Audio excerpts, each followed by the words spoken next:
All right, boys and girls, welcome in. Be getting started here for you in about 5 minutes on the National Radio Show. We appreciate you being here. If you haven't yet, please subscribe to us over on YouTube. In fact, you can use that QR code up there, which will hook you up with our YouTube. Please subscribe to us over there. We appreciate it. Many of you have. We appreciate you helping us grow our social media back over there on YouTube as they get a little bit more friendly with us. Guest lineup's a good one. Dr. John Lott will be here in about 5 minutes. We'll cover whatever we can fit in with John for a half hour, followed by AAR Hawkins from Breitbart News, followed by a full hour with Neil McCabe, and a classic roundtable with Ryan Petty, Justin Moon, and, of course, Brad Premo. And we have a lot to cover. We're not going to get to all of it. We never do. But we'll do our level best to try. Even 3 hours just isn't enough. Of course, there will be a tremendous amount of focus on Virginia today. Now that tyrant has 13 bills sitting on her desk, we'll talk about some of the things that have happened in Virginia and what we expect to happen coming up in the coming days. She has, that tyrant Spanberger has until April 13th to decide on the 13 bills that are on her desk. She's already decided she's going to sign them all. We already know that. I'd be shocked if she does not. And some of the reactions from Virginia. Next week we'll be talking with some folks from Virginia. And it's a mess, guys. It's a mess. But everybody across the country, no matter where you are, needs to be paying very careful attention to what's happening there. Back with you here in just a few moments.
is Armed American Radio. If they want to take my guns, they're going to have to bring a station wagon and a whole lot of friends, because I'm not giving them anything. From the Car Firearms Group studio at the Patriot Mobile Communication Center on the CZ Platinum microphone. Here is your host, the loudest conservative voice in America fighting the enemies of freedom, Mark Walters. And here we go, ladies and gentlemen. Armed American Radio's Monster Cast begins right now. Comes on really quick. Sure, certainly does. Here in the Car Firearms Group studios for you to kick off your work week. A lot to cover with you today here in front of this powerful CZ mic here at the Patriot Mobile Communication and Command Center Ranch. Guys, we're live for you on Facebook.com/Armed American Radio. If you prefer to watch us over on Facebook, you can certainly do that. You can also catch us over on Rumble, rumble.com. at Armed American Radio, rumble.com at Armed American Radio. Greg in Dallas, Texas, how you doing, man? You're sending us some crappy weather today. Oh, yeah? It's getting cold here. I don't know about crappy weather-wise. Yeah, we've got a big front coming through, and I do want to put a disclaimer out to our affiliates. We do have some heavy weather coming in. I don't expect it to impact the show. It will probably likely be here later than the 3-hour broadcast, but nonetheless, that is a possibility. So if that's the case, well, we'll just let you. And by that, I mean tornadic weather, supposedly, but you know how that goes, Greg. Okay. Yeah, it doesn't surprise me. We're going from 80 down to 30-something this evening. So. We're dropping down to where I guess it's going to be about 19, feels like. Good times. Yeah, good times. Good times. Good times, yes. So thanks for that, brother. Hey, I'll let you do your thing, and then we'll get cracking with Dr. John Lott. We've got him for a half hour and a lot to cover with him. So let's get rolling. What do you say? Yeah, sure. Let's get it on. Other places to watch the show are going to be YouTube. Just do a search for Armed American Radio with Mark Walters. You can head over to X and watch us there at AAR Mark. You can head over to the website, which is armedamericanradio.org or .com. Hit that menu icon and select your watch live or listen live option. And lastly, if you'd like to join our live chat, all you have to do is download Telegram, create your profile, and search for Armed American Radio Conversations. Yeah, that will do it. And I want to welcome a whole bunch of viewers coming in from the National Rifle Association repost over there. We love you guys. That number's going to grow. Welcome to Armed American Radio's national broadcast. We've got a good one for you today. So let's just get right on the phones and go over to Dr. John Lott, crimeresearch.org, crimeresearch.org, crimeresearch.org. Make sure you go there, ladies and gentlemen, if you want to get the truth about what's really happening. Dr. Lott, welcome in, my friend. Always a pleasure to have you here. It's great to talk to you again. Thanks for having me on. Oh, you betcha. So let's start off with a Real Clear Politics article that you have up. You have a column at Real Clear Politics right now, and let's just go there. And a couple of things I want to talk with you about, including something else. The next story that we go to with you, I find fascinating. We're going to talk a little bit about some of the percentages of Muslims. I found these numbers fascinating. We'll go there with you in just a second. We'll start with this. Gun control advocates do not just oppose civilian gun ownership. They also argue that guns in the hands of police make people less safe. You heard that correctly. Let me go back to John. In January, a Border Patrol agent in Portland shot and wounded 2 Venezuelan nationals who belonged to the violent Tren de Aragua gang after they allegedly tried to run agents over with their vehicle. In response, Chris Brown, who is president of the Brady United, tweeted the following: "We don't know the details behind the shootings of 2 people by a Border Patrol agent in Portland, but I know one thing for certain. Whether in the hands of federal officers or everyday Americans, guns do not make us safer. Yet Trump is reshaping our country based on this lie." John, I'll just turn that over to you. Have at it, brother. Right. Yeah, no, it's been kind of amazing. Gun control activists often talk about reasonable gun control laws, but there's a number of statements by them explicitly where they've admitted that they don't think anybody should own guns, whether it be the police or whether it be civilians that have it.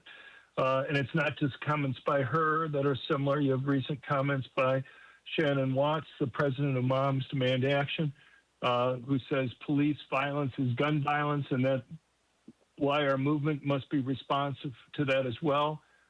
You have Gabby Giffords over at the Giffords Law Center, who also goes by this saying police violence is gun violence.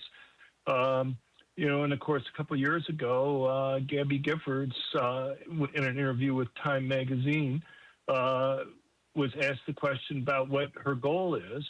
and she responded that her goal was to ban all guns. And the interviewer was kind of shocked and just wanted to make sure that that's what she was saying. And she again clarifies, it's no, no, no, go, Lord, no, guns, guns, guns, no more guns, all gone.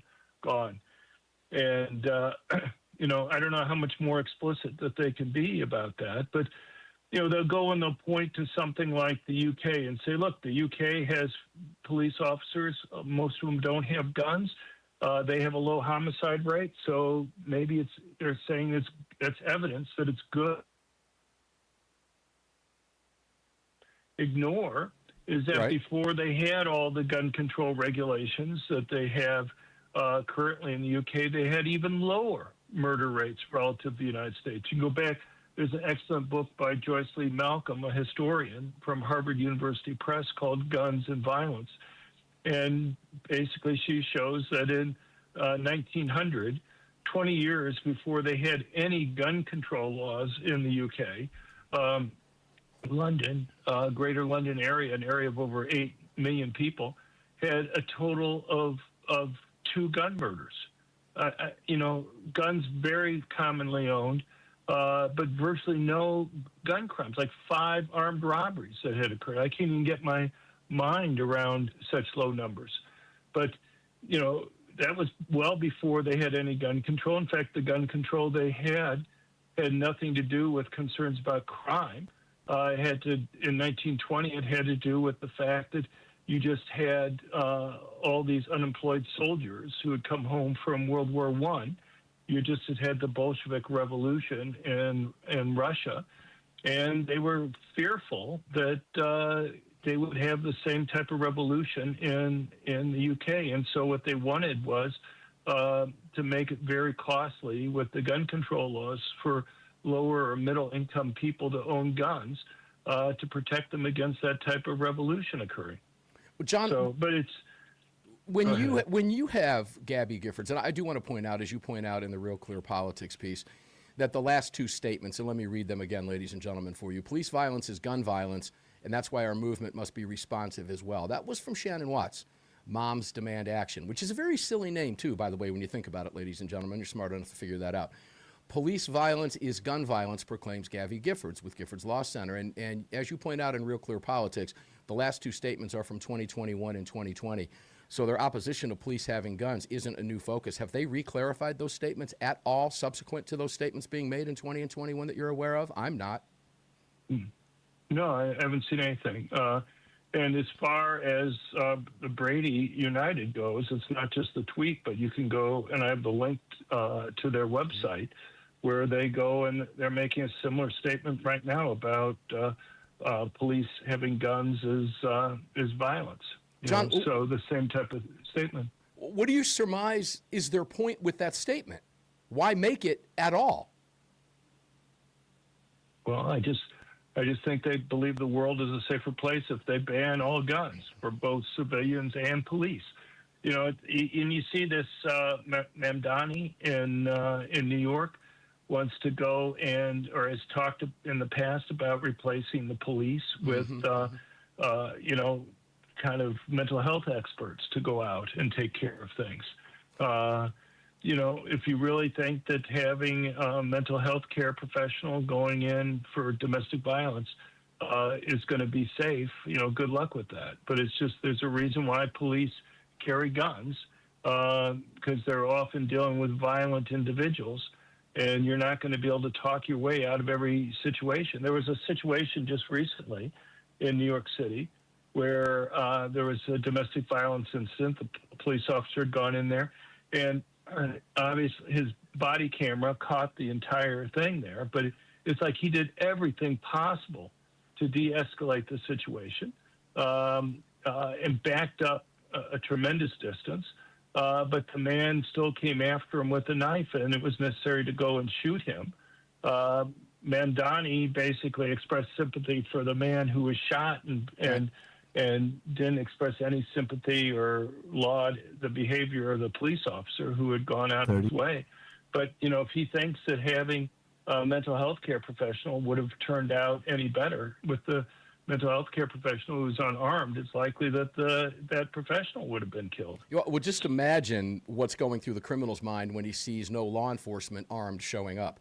It's carte blanche. He can do, or she can do, anything they want to do. John, we're getting ready to take our first break. When we come back, just a quick reminder, John, when you and I appeared on Fox News on the Stossel Show a number of years ago, when you and I were in New York City, I want to tell you about a statement that I made to a survivor of Virginia Tech in his response to me, which really goes and plays off of the two quotes that you put in the politics piece, Real Clear Politics piece, about police violence being gun violence, and their thought process that somehow just a world without guns is a pie-in-the-sky, safer place. And unicorns fart strawberry dust, folks. We'll be right back with John.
following segment of Armed American Radio is proudly being brought to you by the National Rifle Association. Help us defend freedom by visiting nra.org/AAR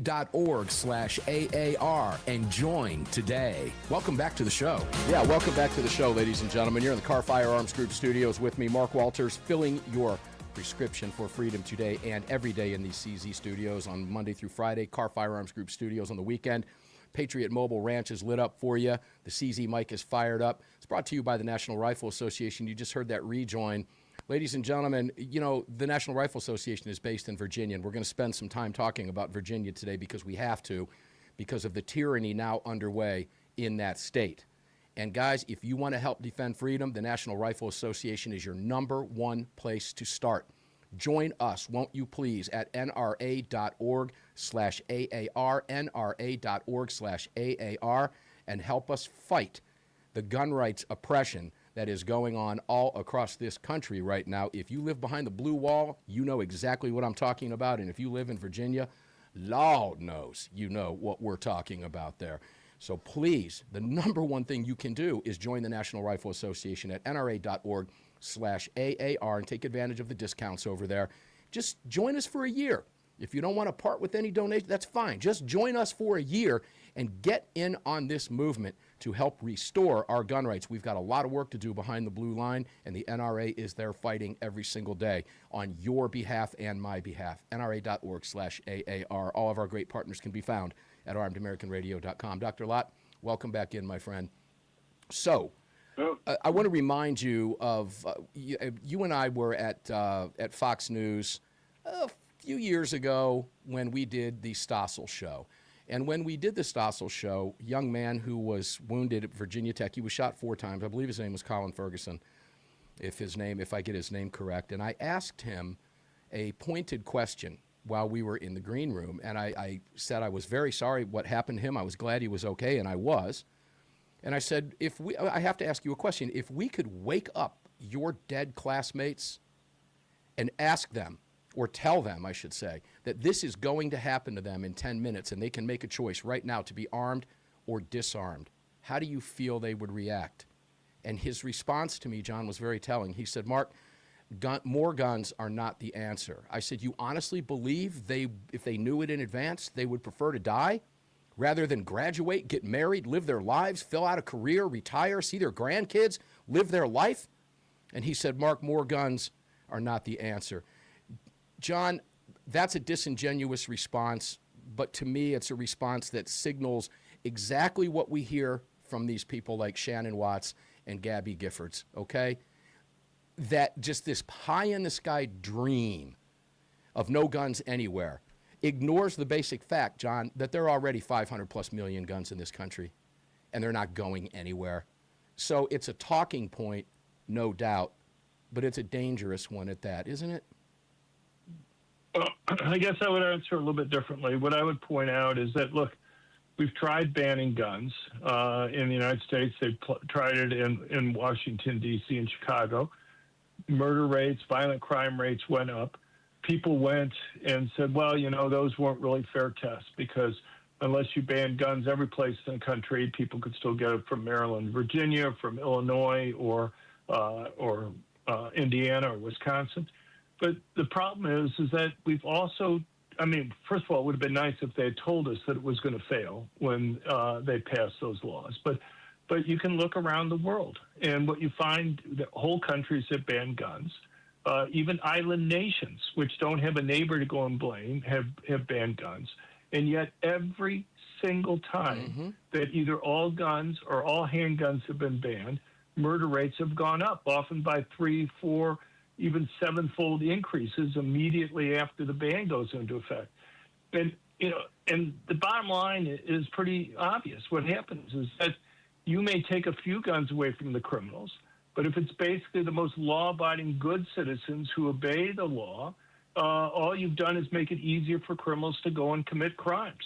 And so, you know, and this doesn't just apply to gun bans. You have to be careful that when you're passing these laws, you're not going to be passing a law that's primarily going to be disarming law-abiding good citizens relative to criminals. You know, we've talked about having things like gun-free zones. You know, you have a 5-year prison term for somebody taking a gun onto school property in Minnesota.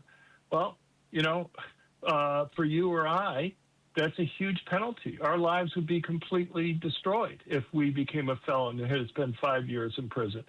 But let's say you're the murderer who's killed 2 people at the school shooting last fall, or wounded the 17 other people, and going to be facing 5 or 6 life sentences. Does anybody really think that taking 5 years from their 6th or 7th life is going to make a difference to them, even assuming that they had lived and these murderers usually die at the scene? The answer is no. And all you've done is set up a system so that the criminals know that they won't have to worry about somebody being there to stop them, that they'll be the only person there with a gun. And so, you know, all you've done is made it easier for them to go and commit these crimes, and you've created magnets for them going to places to go and commit crimes. So, you know, I guess my question when somebody would say something like that is name me one place, any place in the world that's banned either all guns or all handguns and seen murder rates go down, even stay the same. You think out of randomness once or twice, you'd be able to point to some place where it at least stayed the same, and yet every single time it's gone up. And I would hope that would give somebody a lot of pause before they would go and advocate the types of rules that they are talking about. It's common sense, ladies and gentlemen. You're hearing it from John. John, we've got limited time left, so let's move quick here. Many commentators, this is a piece that's not yet out, but I want to give you a heads up, ladies and gentlemen. You're hearing it here first before it's published. Many commentators claim that Islam does not pose a threat of violence in the United States. Influences such as Tucker Carlson often repeat this argument. Others, including then-President Biden, FBI Director Wray, have argued that white supremacists represent the primary domestic threat. Later down in the piece, John, just for time, you point out some really fascinating stats. Overall, non-Middle Eastern whites make up about 64% of the U.S. population, but account for roughly 55% of mass public shooters. 7 attacks involved individuals of Middle Eastern origin. 6.4% of attackers, about 16 times their share of the population. That makes Middle Easterners the most disproportionate ethnic or racial group involved in mass public shootings during this period. Blacks, Asians, and American Indians commit these attacks at a slightly higher rate than their shares of the population, while Hispanics commit them at substantially lower rates, about 9% below their share of the population. Now, John, we're going to get hit by the clock, but I've just been informed by AAR Hawkins he's doing a Breitbart News radio hit right now over on Sirius. He's going to be a few minutes late. Can you stay with us through the break until he calls in so we can get to some more of this? Okay, great. I'll let you take that away right now, and then when the break hits, you know I'll stop you, and then we'll come back with you. We got 30 seconds. Go ahead. Right. Well, if you just look at the religious views of these mass murders, they're about 18 times their share of the population over the time period between 1998 and the end of last year. They're very disproportionate in terms of the rate that they're committing it compared to their share of the population. You know, too many discussions in the media simply say, well, you know, it's only 10% or whatever of mass public shooters, but that's not the way you make a comparison. You have to adjust for their share of the population. Of course. So that's just the woke agenda on full display. When we come back, John is kind enough to stay with us until we can bring AWR from Breitbart News in. Got a lot to cover with him as well. We're going to move quickly. We have more to discuss on this topic as well. Back right after this. Don't go away.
This segment of Armed American Radio is proudly being brought to you by Blackout Coffee. Visit them at blackoutcoffee.com/AAR. Grab that discount and free shipping. Welcome back to the show. Yeah, welcome back to the show indeed. Greg and Dallas Tejas, ask me how many cups of coffee I had, Blackout Coffee I had this morning to start my day.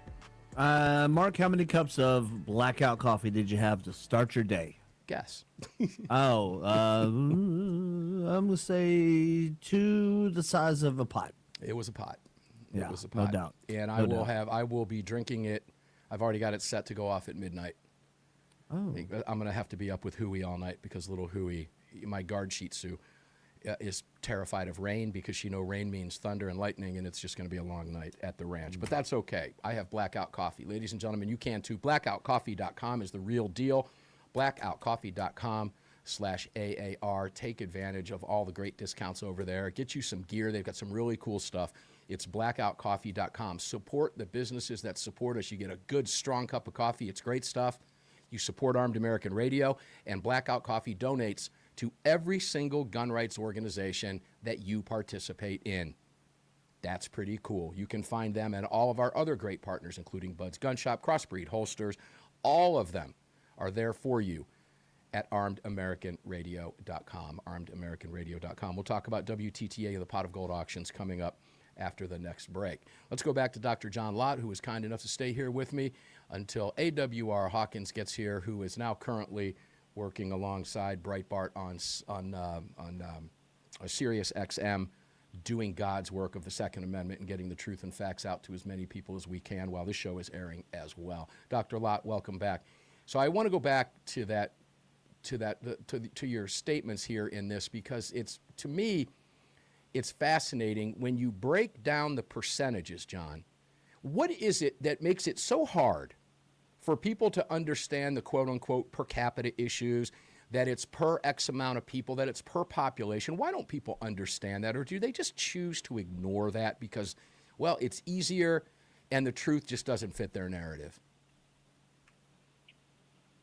I mean, it's always hard to get into people's minds, but, we're talking about very simple, obvious things that you have to do.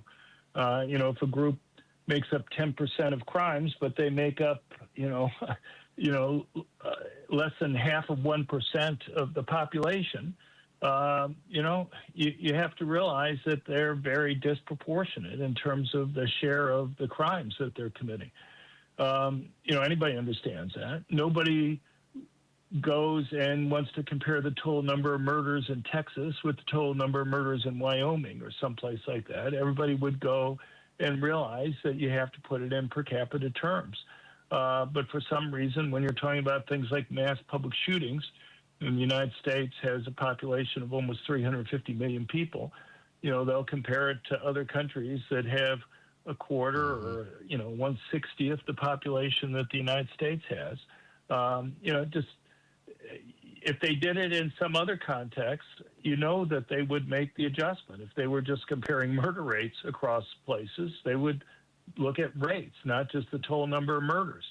But for some reason, they systematically, the bottom line is, for whatever their motivation is, it should be clear that these fact checkers and Associated Press and New York Times and other places are doing something that if you pushed them on it, would have to admit that they're wrong. Oh, that's the problem. They don't get pushed on it. We push them on it, but they're not going to pay any attention to us. And the final... That's the reason why you're on the air. That's why we talk about it. Even before, this is coming from John's piece, even before this month's attacks, the evidence showed that Muslims in the United States commit terrorism at a disproportionate rate. The data also contradict claims that whites or right-wing supremacists pose the primary terrorist threat. Honest discussion requires acknowledging the data on who commits these attacks rather than filtering it through political narratives about which threats are acceptable to discuss. If policymakers and the public want effective prevention, they must start with a clear-eyed assessment of the risks rather than wishful thinking. That means the truth, ladies and gentlemen. John, I'm not sure when AWR is going to call, so we'll just keep rolling with you. Let's talk briefly about Virginia. 13 bills are now sitting on Spanberger's desk. Are you optimistic that at least one of those bills will stop the next crime in Virginia? No, I think it gets back to what we were talking about earlier. I think the bills that they have are going to disarm law-abiding good citizens relative to criminals. I mean, they have one bill that basically says that if you have a firearm that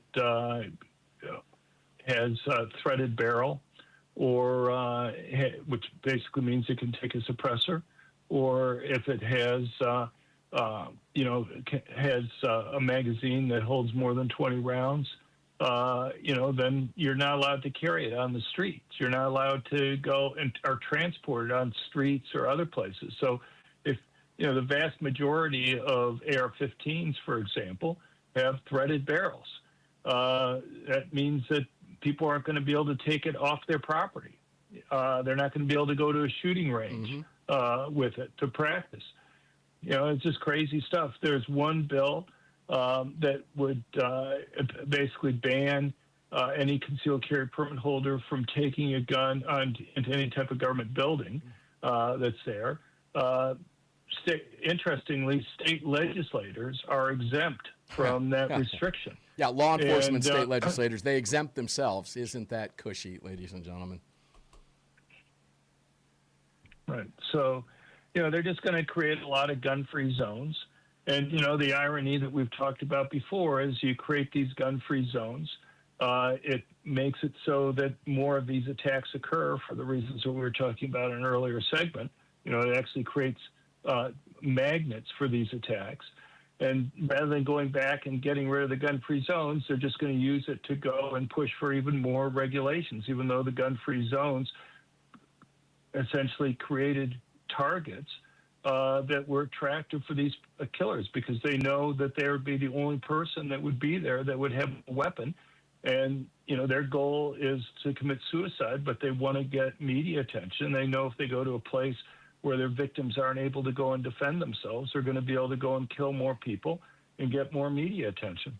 And, John, it's ironic that the 2026 Oscars, the Academy Awards, is, quote unquote, the most protected event in Oscar history. There are over 1,000 heavily armed law enforcement personnel protecting the celebrity elites, ladies and gentlemen, gathered to celebrate themselves at the Dolby Theater in Los Angeles. None of this is lost on us. We get it. They, as you just pointed out, they exempt themselves. And, John, I want to go back. We've got a clip from Dianne Feinstein. We have AWR. Oh, we do have AWR. Okay. Before we go to AWR, John, let's hear that clip, please, Greg, from Dianne Feinstein, ladies and gentlemen, just as a reminder of what they truly want to do to you if they can. Go ahead, Greg. If I could have gotten 51 votes, picking up every one of them, Mr. and Mrs. America, turn them all in, I would have done it. Yeah, she would have done it, and she made that very clear. John, we've got AWR Hawkins in. I thank you so much for sticking around with us through the break and staying in until he could join us.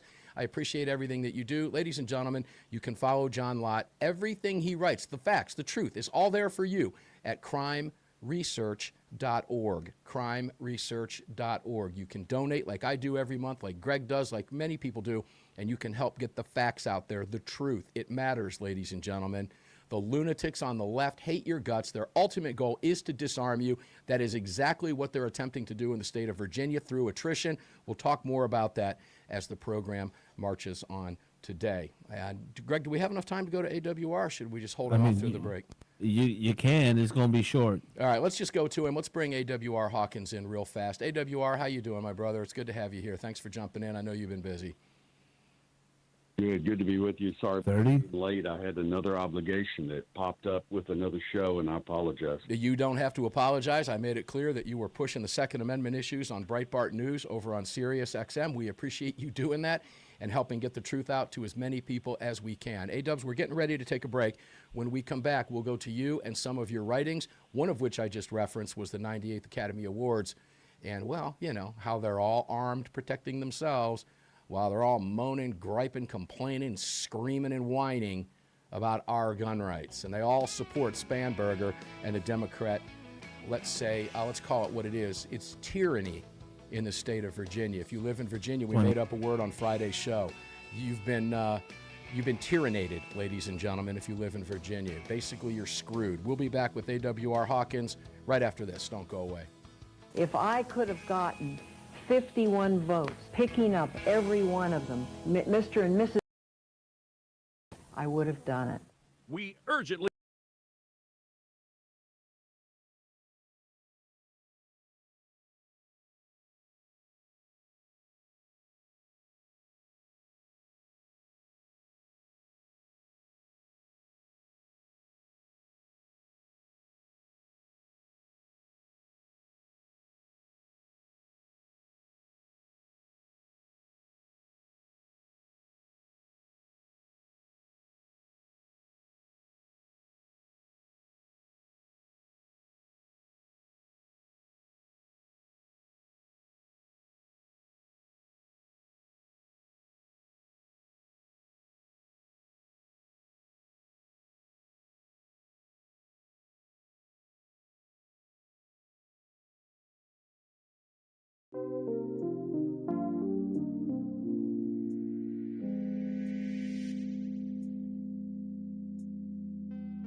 This segment is brought to you by Attorneys on Retainer. Get the only self-defense program for gun owners backed by a real law firm, the Attorneys for Freedom. Visit them online at attorneysonretainer.us. Welcome back.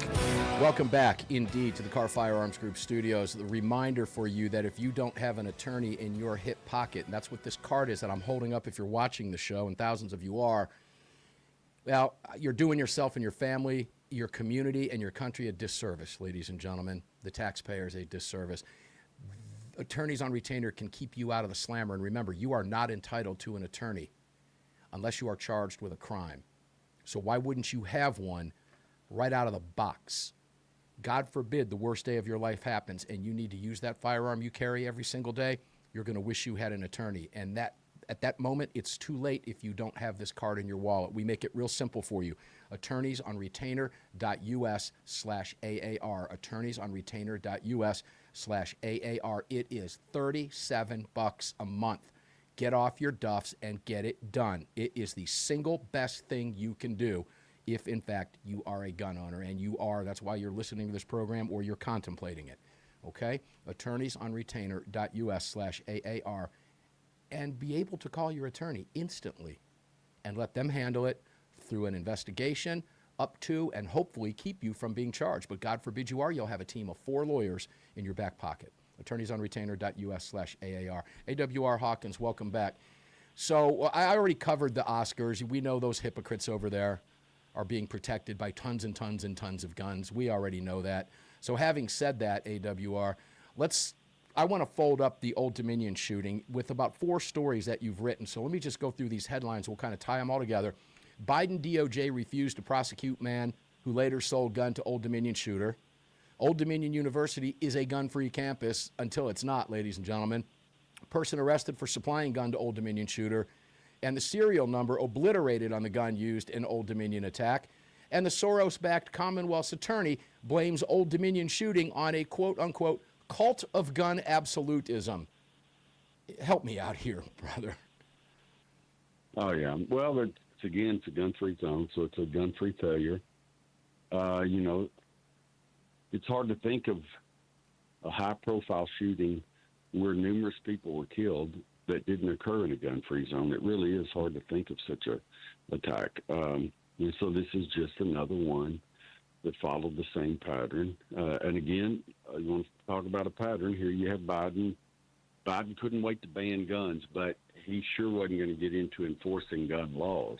And so he did not enforce the law. This individual who sold the Old Dominion shooter a gun, or who allegedly did, was arrested in 2021 for straw purchases, and the Biden DOJ refused to prosecute him. Had they prosecuted him, he wouldn't have been around to sell a gun to that individual last week or the week before. Mm-hmm. And so, I mean, we can just keep going, but it's just more of the same old. But, I said when I was on Breitbart about a half hour ago, they were asking about this, and I said, when I read the Second Amendment, it doesn't say the right of the people to keep and bear arms shall not be infringed unless they're on a college campus. I mean, it is ridiculous that we have these places that most of which are publicly funded, or at least partially publicly funded, and we can't carry a handgun for self-defense. Absolutely ridiculous. What I wish would happen, and I mean it with my whole heart, I wish a bunch of Old Dominion students, not all together but separate, a multitude of them would file lawsuits over their inability to defend themselves during that attack, and let the school suffer whatever consequences it suffers for that, because they infringed a God-given right. And thank God for the ROT students who, it appears, beat this guy to death. There were reports that they stabbed him to death, but the FBI didn't confirm that. They simply confirmed that the students ended his life. So I actually hope they beat him to death, because I think that would be more painful. And so that's why I go that way. But I love to think of them beating him to death and him begging for mercy, and them responding to those requests by kicking him one more time. It warms my heart. Well, I'm going to tell you what warms my heart, and I'm going to go a step further, and I don't give a damn who I offend. I'm glad they beat the Allahu Akbar, Allahu Akbar, Allahu Akbar out of him and shut his trap. Now, my kid can, in fact, carry a gun on a college campus in a classroom, and does, and stands a fighting chance. And, this is something that we should all, our right to self-defense does not stop when we walk on, particularly a publicly funded campus. And it angers me, and I'm fed up with it to my neck, as you are as well. Good heavens. They don't want to call it a terror attack. The left refuses to. Hell, this is the same group that's out there throwing their weight around and supporting Iran and want to see us lose there. It's just unbelievable. Tell me again, who was the Michigan synagogue attacker? Lebanese national. His brother was a commander in Hezbollah. Israel killed his brother last week, so it teed him off. And this guy was so intelligent. I can't wait to tell you how intelligent he was. He was so intelligent that he wanted to have explosives when he went into the school. So he couldn't get explosives, so he went and bought a bunch of fireworks. And he put a bunch of fireworks and apparently some gasoline in his truck. And he drove into the school at that. I mean, he's highly intelligent, or he was. And he had a rifle with him. And he rolls into that school. And this school didn't buy into the no guns allowed rule. When he rolled into this school, armed security lit him up. And while they're shooting at him, he realizes the game is over, and he takes his own life. That's a wonderful story. Yeah, it the is. only thing I could hope, the only thing that could have been better, to be honest with you, is if he had shot a little to the left, a little to the right, so that he might have lived a couple of days. And the only reason that would have been good is that's a couple of days of him eating out of a straw and struggling to breathe. And then until they finally go, look, the best thing we can do for this guy is unplug it. But that's the only way that could have been better. But otherwise, the way it ended was perfect, and it's a message to anybody that wants to go attack a synagogue. Do so at your own risk, and be ready to die. And that's a wonderful lesson. You know, we're going to close out. I have so much I want to cover with you, but that's okay. Doing God's work today, AWR, spitting the truth out to the world all over national radio, both at Sirius, Breitbart, and here on Armed American Radio on hundreds of radio stations. Let's close out with this happy ending headline. Can't wait to hear your response to this. Homeowner awakens to noises, shoots alleged intruder in head. Now, ladies and gentlemen, if you're new to the program, I'll tell you why that's a happy ending story. Not because the alleged intruder was shot in the head, but because the homeowner was armed and survived because the homeowner had a gun. Take it away, AWR, to the music. 30. Well, that's it. I mean, you know, you have the homeowner. The homeowner lives to play another day, and if the homeowner happens to know the address of the intruder, he can go over there and knock on the door, and when mom answers, goes, hey, did you make those Eggos today? Your son's not going to be here to eat them because I popped him in the head last night, but I'll take those Eggos with some peanut butter and syrup if you've got time, and that's a good deal. That's a happy ending story, ladies and gentlemen. The good guy survives. The bad guy, if you make a decision to attempt to deprive another American of their right to life, liberty, and pursuit of happiness, you lose your right to all three of those instantly. And if your own death reaches you as a result of your desire to strip someone of their right to life, liberty, and pursuit of happiness, too bad for you. I hope it hurt because you got exactly what you deserved. AWR Hawkins, thank you so much for being here. You can check out AWR Hawkins at BreitbartNews.com, BreitbartNews.com. It's real simple. Just Google AWR Hawkins, Breitbart News, and all of the stories will pop up for you that he writes in order. In the next hour, a solid hour with Neil McCabe from Real America's Voice right after this at 6 minutes after. We'll be right back.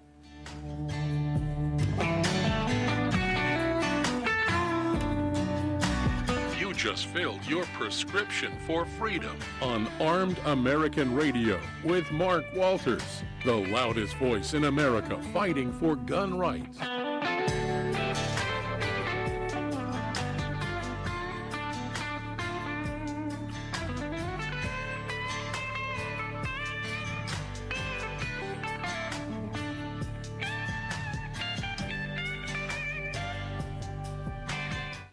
All right, guys, thanks for tuning in with us. As you know, we'll be back. This is a national radio program, so we've got the top of the hour break on all of our affiliates around the country, and our newest affiliate out in Honolulu, Hawaii, adds to the several hundred radio stations, of course, and we welcome them with open arms. There's a lot of work going on in Hawaii behind the scenes. The Wolford case out there now being already been heard. Oral arguments have already been heard by the Supreme Court. We await a decision in that case. Probably come down.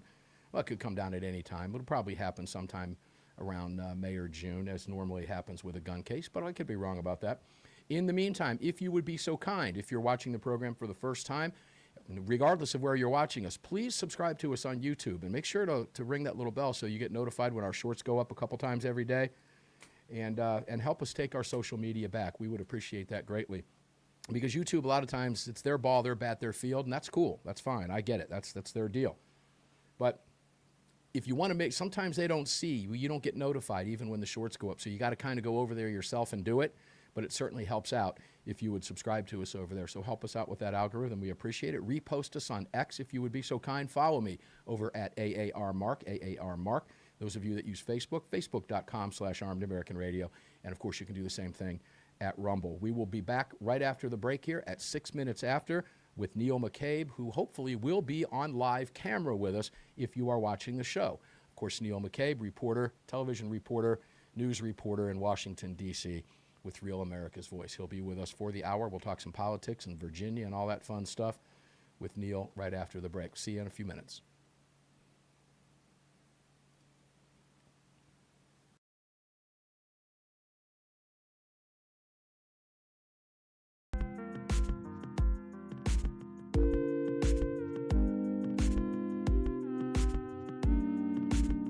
Back.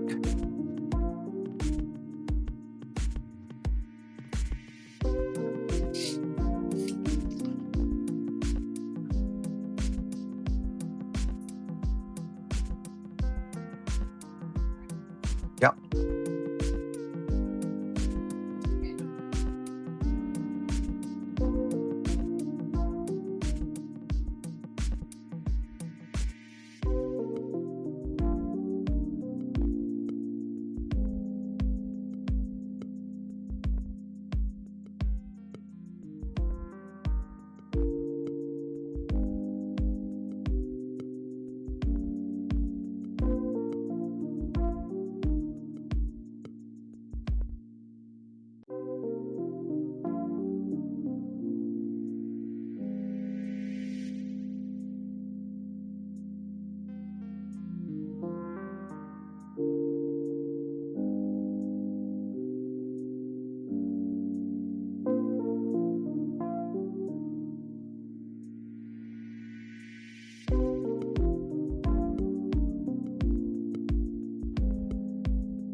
This is Armed American Radio.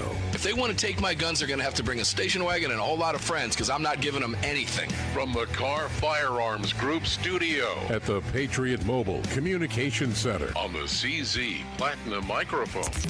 Here is your host, the loudest conservative voice in America fighting the enemies of freedom, Mark Walters. And here we go, ladies and gentlemen. Welcome inside Armed American Radio Car Firearms Group Studios. The CZ mic is lit up for you. It's powerful. It's platinum. It's ready to rock and roll. And we're here at the Patriot Mobile Communication and Command Center. It's all being brought to you by the National Rifle Association. And all you NRA members out there that are watching the program today, we appreciate every single one of you. If you're not a member, please join us at nra.org/AAR. Greg in Dallas, Tejas, how are you doing, my brother, from another mother? I'm not too bad. Here we are, hour 2. Got here quick. Yeah, and if you're just joining us, welcome to the program. If you're rejoining us, welcome back to all of our station affiliates across the country, hundreds of them. We love each and every one of you. Thank you for being here with us today as we fight for and fill your prescription for freedom. Guys, you can watch us on Facebook.com/ArmedAmericanRadio, Facebook.com/ArmedAmericanRadio in beautiful high definition. And you can do the same over at Rumble.com at Armed American Radio over on Rumble. Greg, I'll let you do your thing, and then we'll go to Neil McCabe, who is on camera with us today. Yeah, sure. Other places to watch the show are going to be YouTube. Just do a search for Armed American Radio with Mark Walters. You can head over to X and watch us there at AAR Mark. You can also head over to the website, which is armedamericanradio.org or .com. Hit that menu icon, then select your watch live or listen live option. And lastly, if you'd like to join our live chat, just download Telegram, create your profile, and search for Armed American Radio Conversations. Yeah, and if you want to subscribe to us over on YouTube, we would appreciate that very much. That QR code up in the corner of the screen will do it for you. That will make it easy for you. Or you can just visit youtube.com at Armed American Radio. Neil McCabe, Real America's Voice. He's losing his Boston accent, and it's great to see you on the radio, Neil. How are you, my friend? Hey, Mark, good to be with you. They said it couldn't be done, but obviously, we'll get better with time. But I'm now on video. Excellent. Thanks to your bedside manner. I want to say real quick, hello to all the knuckleheads at Armed American Radio Conversations on Telegram, and just remind everybody to check that out because it's the running sort of soundtrack and peanut gallery of the show. It's actually I'm getting notifications from these guys like 24 hours a day. It'll take a while to figure out the inside jokes, but once you learn the characters, it's a lot of fun. And these guys actually have input throughout the show. Great bunch of guys there. Also, you can find me on all the socials at Reporter McCabe, and I'll be on Real America's Voice tomorrow morning at the early sunrise show with Brian Glenn, and maybe other times on the program. Who knows? I do a lot of hits with Bannon and covering national politics for Real America's Voice, Capitol Hill, and the White House. Back to you, Mark. Oh, see, he's just the consummate professional, and it's great to be out. Now, Neil is one of the very rare individuals who have actually sat in this studio with me here at the Patriot Mobile Command Center. He's one of maybe 3 that have actually been here. So it's good to see you on the radio. Because I always say, I'll see you guys on the radio, and here we are. And I've been inside your hangar where you keep that Corvette. Yeah. We're going to be able to fire that up with a cold start tomorrow morning, I do believe, when the cold weather comes blowing through after a night of storms. Neil, let's go to Virginia, the politics of what's happening in Virginia. Since you and I spoke last week for a half hour on this national broadcast, 13 bills have since hit Spanberger's desk, including the dreaded assault firearm ban bill, which is an absolute tyrannical travesty. What's getting ready to happen to the folks in Virginia, it is my guess, and it's an educated guess, that tyrant scumbag is going to sign every single one of those bills. She issued a statement earlier about wanting to sign those bills and just praising the Democrats for all of the wonderful work that they did to help provide gun safety to Virginia, which was a problem in search of a solution. And here we are, Neil. It's a mess in Virginia. What's happening? Yeah. And I believe one of those bills actually has an exemption for public officials so that they aren't That's the assault weapons ban. Right. So, unique among the states, the Commonwealth of Virginia has one term and you're out for a governor. And so you could be a very popular and successful governor like Glenn Youngkin, and you're out. You could be a horrible governor like Douglas Wilding or some of these other clowns, and you're out. It doesn't matter. You're in or you're. It's 4 years, and that's it. But because you're not running for re-election, you're a lame duck, but you're immediately looking for your next spot. And for Youngkin thought that he had a middle path between DeSantis and Trump, and by Thanksgiving of 23, he was prepared to have an exploratory committee and, look at running for president. What he didn't count on was the complete collapse of the DeSantis campaign, so much so that he didn't even make it to New Hampshire. Now, what's going on with Spanberger? She gave the response to the State of the Union. So the Democratic National Committee is highlighting her, and she is going to be sort of the new face of the Democratic Party because she was a former CIA officer. She was daughter of a police officer, and she always had a reputation as being, conservative on certain issues, especially national security and law enforcement. Famously, she's the one who complained that when the Democrats said defund the police, where she almost lost her race, and she said it was the dumbest thing she ever heard. Now I don't know.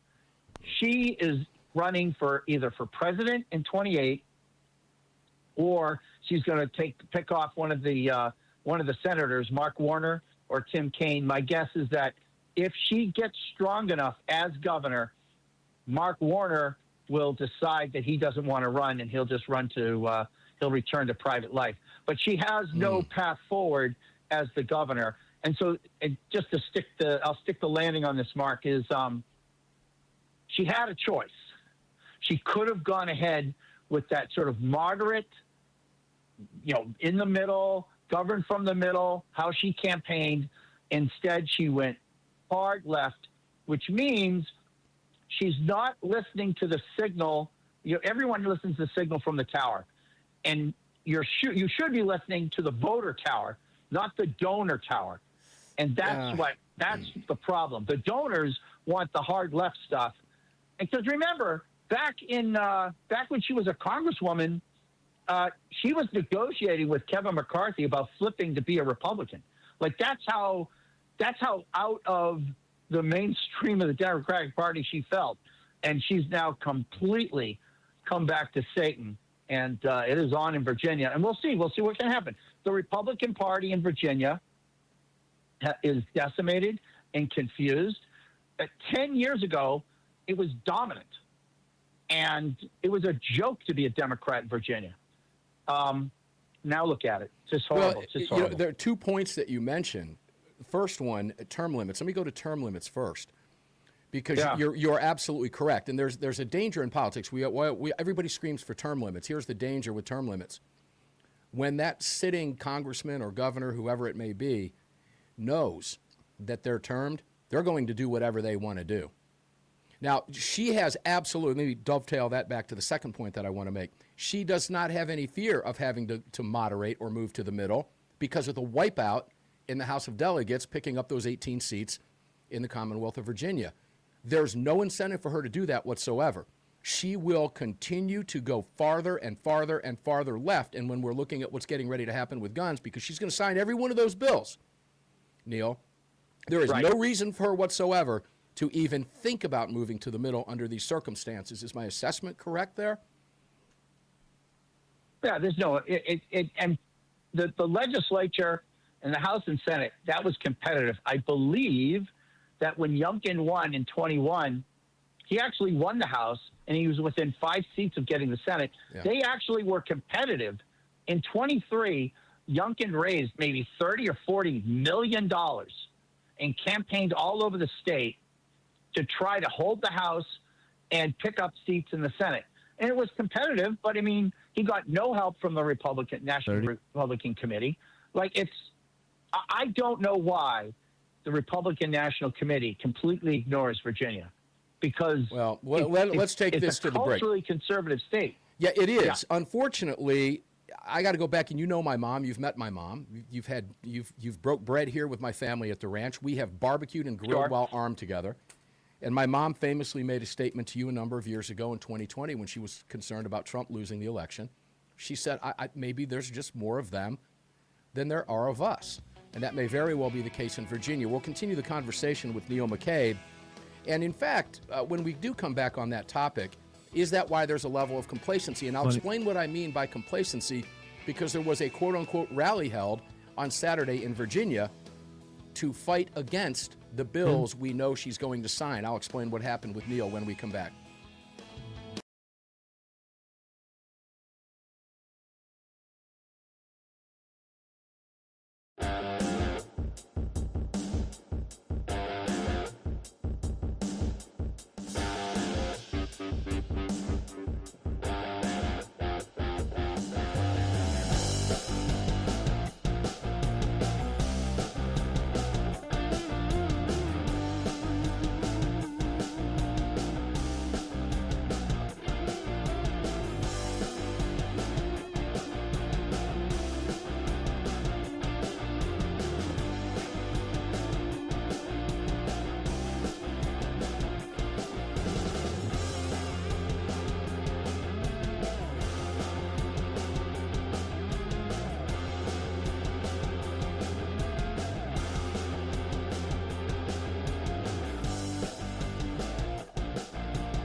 following segment of Armed American Radio is proudly being brought to you by the National Rifle Association. Help us defend freedom by visiting nra.org/AAR and join today. Welcome back to the show.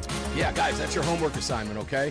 Join the National Rifle Association. I will be there in Houston, Texas with bells on, hanging out with you. So please, if you're going to be there, make sure you look me up. We'll be over at Media Row, and we'll be all over the place. You'll find us there. And that's coming up the weekend of the 16th through the 19th in April in exactly 1 month. So please join the National Rifle Association, nra.org/AAR, and take advantage of what this organization is doing over there. This is a new outfit, ladies and gentlemen, with new management. The old guard is out. The new guard is in. They are the real deal. nra.org/AAR. You can find the NRA and all of our great partners at armedamericanradio.com or .org. We've got both of them covered for you. Now, in the meantime, we're going to go back to Neil McCabe in Virginia, or talking about Virginia. And there's a couple points, Neil, that I want to bring back here because, you know, I mentioned that statement that my mom made. Maybe there's just more of them than there are of us. Now, Trump, of course, won the election going back to 2016, excuse me. But the fact of the matter is it true? Because you talk about, if we look at a quote-unquote electoral map of Virginia, it's bright red, save for the usual suspects, Richmond, Charlottesville, maybe a pocket down there in Roanoke, all of Northern Virginia and the Norfolk area. The rest of that state is bright red with little holes of blue. But those are the big population centers. Now with the redistricting, if you notice and if you've looked at that map, every single one of those redistricts converges up in Fairfax, which gives them the ultimate power and control virtually forever in the state of Virginia. Now, here's where I want to throw this little caveat. There was a gun rights rally held in Virginia on Saturday, and several of the news reports are reporting dozens of pro-gun rights activists showed up. Another one said not thousands? Hundreds. Not thousands, but hundreds, and a couple of them reported dozens, and they like to show just a small pocket of people. They don't show a small pocket of people when it's anti-gunners protesting at an NRA and 85,000 people inside. They show a pocket full, and they've been known to fake those photographs, by the way, and Photoshop them to make it look that there's more there. The question is, why weren't there more, number one? And number two, with the redistricting going on in the state of Virginia, which is likely going to move forward because they're in control, what's the future look like? Everything with me is a historical context, and I have to apologize for that, but that's just the way I'm programmed. In 2012, after the Republican convention, Mitt Romney, Paul Ryan, it might have been their first stop after the convention. There was a massive NRA gun rights rally in Virginia, and I interviewed people about it for Human Events and the Guns and Patriots newsletter, and guys told me it was the biggest crowd they ever saw. Later on, people told me it might have been the biggest crowd of the whole campaign. And I think gun owners, especially in Virginia, are just sick of being tooled. They're sick of being lied to. They're sick of being abused. And they basically say, well, what's the point? And so if the sheriff comes for my gun, I'll turn over my BB guns and my 22s, and then all my real armaments will be in the floorboards. And that's just the way it goes. I mean, I think people are just gonna go underground because the Republican Party in Virginia has taken their money, has taken their, they've been holding signs and phone calls and everything else. And people say, well, what was the point? What was the point of all of that?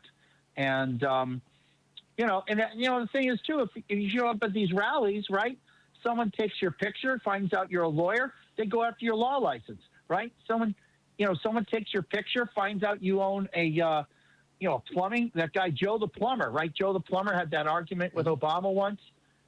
They tried to take his plumbing license away. It's like they go after you. They go after your job. They go after your profession. They dox your family. And that's just the way it is. And so it's easy to get complacent here. Look, I've had conversations with a number of friends of mine. Maybe because Trump is president, they figured, nothing will happen. Well, I think there's a combination of that, and there's a little bit, I don't think it's complacency. It's the fact that they've just thrown their arms up. I've spoken to, I have long history in Virginia. Graduated college in Radford University, lived all over the state from Richmond to Midlothian to Reston, Herndon area, down in Virginia Beach, still have family there right now scrambling to get their firearms ahead of July 1st effective dates of these bills when she signs these bills, which she will do. But the complacency aspect here, I don't really think it's complacency. I think it's what's the word I'm looking for? It's just they're throwing their hands up. They're done. They think like my mother was thinking. We've been beaten. There's not enough of us. We can't do anything. They're in control. I'm just going to pull back. It doesn't matter if I go to these rallies. It doesn't even matter if I vote anymore because of what's getting ready to happen with the redistricting. And I understand that sentiment. But that's when people need to buckle down, pull themselves up by their bootstraps, and get more active than they did before. Otherwise, you're just cementing this problem for future generations to come. And it is a huge problem in Virginia right now. And I don't see the light at the end of that tunnel, and I can't blame them for the same thing. But all I can tell them is you've got to fight harder now than you did before. I'd like your thoughts on that. Well, the other thing is that leftists never suffer the consequences of their policies. Mm-hmm. So they don't care about illegals going on a crime wave because in Brookline, Massachusetts, or Ann Arbor or Beverly Hills, or any Oak Brook, Illinois, any of these wealthy suburbs where the leftists live, right? There aren't illegals doing crime waves in their neighborhoods, and so they don't care. And if they need a concealed carry, they call up their lawyers and they get one, and they just fix it. Or they call somebody and it gets fixed. In their world, everything gets fixed. And so, people talk about like a two-tier system of justice.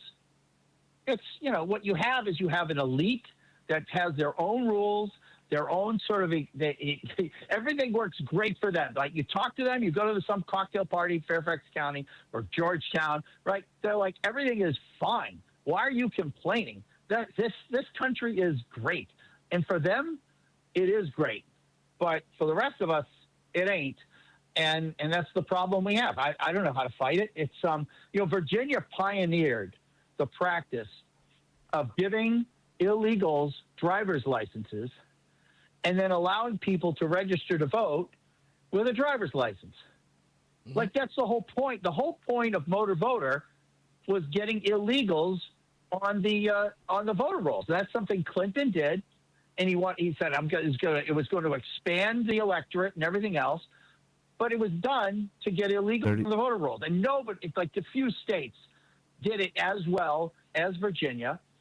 But you see it all over the place. And what are you going to do? It's, you can't fight City Hall. And then, you're supposed. We have a Justice Department. Yeah. We have a Justice Department right now that they said, we're going to sue. Okay, well, talk to me in 18 months. Yeah. When you sue. All right. Right? Neil, we're going to take a break. Fulton County. Yeah, let me take a break. When we come back, I want to talk a little bit about the path forward in Virginia. And ladies and gentlemen, this is going to enlighten you. It will scare you because what we're getting ready to talk about is sad but true. It's sad but true. And it's really pathetic in the state of Virginia right now. But we'll give you the path forward, particularly with the assault weapons bill ban that they're going to sign in just a few days. We'll be back with Neil McCabe. 2 more segments to go right after this.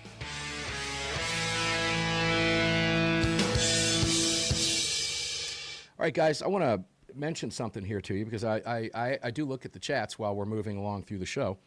And Dubes and Brent and a couple others, Susie Wakaywitz has commented in here that it's odd that the video is faster than the audio. And somebody, I think Susie, commented that Paul on Friday was almost perfect. Neil's off just a touch, but the video is great quality. Let me explain why that is, just so you know. That will be fixed in the very near term, but there's a reason for that. And that's because this is, in fact, a national radio program. The audio is coming from a unique setup that we have here in the studio. All of the equipment that connects me to the network so that you can hear the radio show on hundreds of radio stations around the nation is set up as my microphone, and there's what's called a mix minus in here so that you can hear Neil. In order to get Neil's mics working and everything properly, he did not dial into the studio through his own system. Now, we're going to fix that in the coming days. But just to get him in here on camera, we did this test. The only way we can test these systems is live. So it's kind of fun, but because of the way the equipment is set up, we cannot test these systems unless we are physically live on the air with you. So we're at a little bit of a disadvantage there, and it's been a work in progress, so we appreciate you sticking with us. All you audiophiles might understand what I'm talking about. If I wanted to sync him up, well, you would see him, but you wouldn't hear him, and that's because of the way this is set up through the Salem Radio Network in Dallas, through my studio here. So there's that. So just bear with us a little bit, okay, as we work through. There are some connectivity issues that we will be fixing here in the near future. And if you guys watch Ryan Petty in the next hour, you'll see he is perfect because his system is literally connected to the network as well. He feeds directly into this, minus not coming off of my board here into Greg, if that makes any sense. But that will give you some type of an answer. In the meantime, we can fight through it because it's only a fraction of a second, but we appreciate you doing that. It is, I think it's more fun to watch everybody if you want to watch the show now than not. So we'll be with you here in just a couple more minutes.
This segment of Armed American Radio is proudly being brought to you by Blackout Coffee. Visit them at blackoutcoffee.com/AAR. Grab that discount and free shipping. Welcome back to the show. Yeah, welcome back to the show. I had my Blackout Coffee before the show here in my really cool Daniel Defense mug. Ladies and gentlemen, you can visit them, danieldefense.com. Please do. Great products over there. More information about Daniel Defense coming up soon in the near future as well. danieldefense.com, another great longtime sponsor of Armed American Radio's national radio broadcast, now in our 17th year, and that 17th anniversary will be April 26th. April 27th marks the start of our 18th year on the nation's airwaves. Started as a one-hour program heard in the confines of inside the perimeter of Atlanta to exploding across the United States over nearly 2 decades. And we couldn't do it without you, and we certainly couldn't do it without our partners. So welcome back inside the Carr Firearms Group studios at the Patriot Mobile Ranch. We're on the CZ microphone for you, and we continue the conversation with the great Neil McCabe. Neil, welcome back to the program, my friend. It's great to see you on the radio, always fun. So let me lay out Virginia and the path forward. I want to focus specifically on the quote-unquote assault firearms bill. So let's stay focused there. Virginia resides in the Fourth Circuit. We just saw what happened with the Fourth Circuit case, the Brown-Bianchi case, otherwise known originally as the Snopes case. Supreme Court refused to grant cert in that case. Now, in hindsight, I'm angrier now than I've ever been before because they should have taken that case. It had already gone to the full circuit, and it was ripe for the pickings. I'm wondering if any of the justices, will never know the answer to this, look back and think, crap, we should have taken that case, because I know they're paying attention to what's happening in Virginia right across the river from D.C., where they work and operate, and a couple probably live. Now, having said that, we're likely going to see, because Virginia Citizens Defense League and others, you can count on the National Rifle Association, you can count on the Second Amendment Foundation, FPC and others, lining up to sue for at least an injunction. So the best case we got is it goes to a lower court, and a lower court issues an injunction. That will immediately be appealed by the state to the Fourth Circuit. We already know what the Fourth Circuit did in Maryland, upholding Maryland's assault weapons ban, and they know that the Supreme Court did not grant cert. So that is the likely path forward. That means we are years out, which makes it more important than ever that SCOTUS get off their ass and take care of this and do it now. What is the likelihood? Because there are cases right now pending cert in conference right now that they could take that could put a stop to this. Does this speed that process up, or are they just playing politics and they're just going to wait until the next term like Kavanaugh has already signaled when they refuse to take that Fourth Circuit Snopes case? Yeah, well, the Supreme Court pretends that it operates in a vacuum, and it doesn't. It reads the newspapers, it watches the news, and if they feel like the time is right, they will give a signal to somebody to bring a case. And so we'll see. Now, if Kavanaugh in fact did signal, I wasn't following that, but if he signaled that they want to take it in the next term, then basically that means that Alito and Thomas are not retiring. Okay, you can see me, so I'm asking you to hold tight, which is kind of cool, actually. I don't know if I can wave at you, so that's kind of fun. Let me talk about Kavanaugh for a second. When the court refused to grant cert in the Fourth Circuit case in Maryland, Kavanaugh wrote an opinion laying out clearly that the Supreme Court was going to address one of these cases in the future. We have two cases right now pending cert before the court. They have not been denied yet. They're still out there. And he signaled that they would take this case within 1 or 2 terms.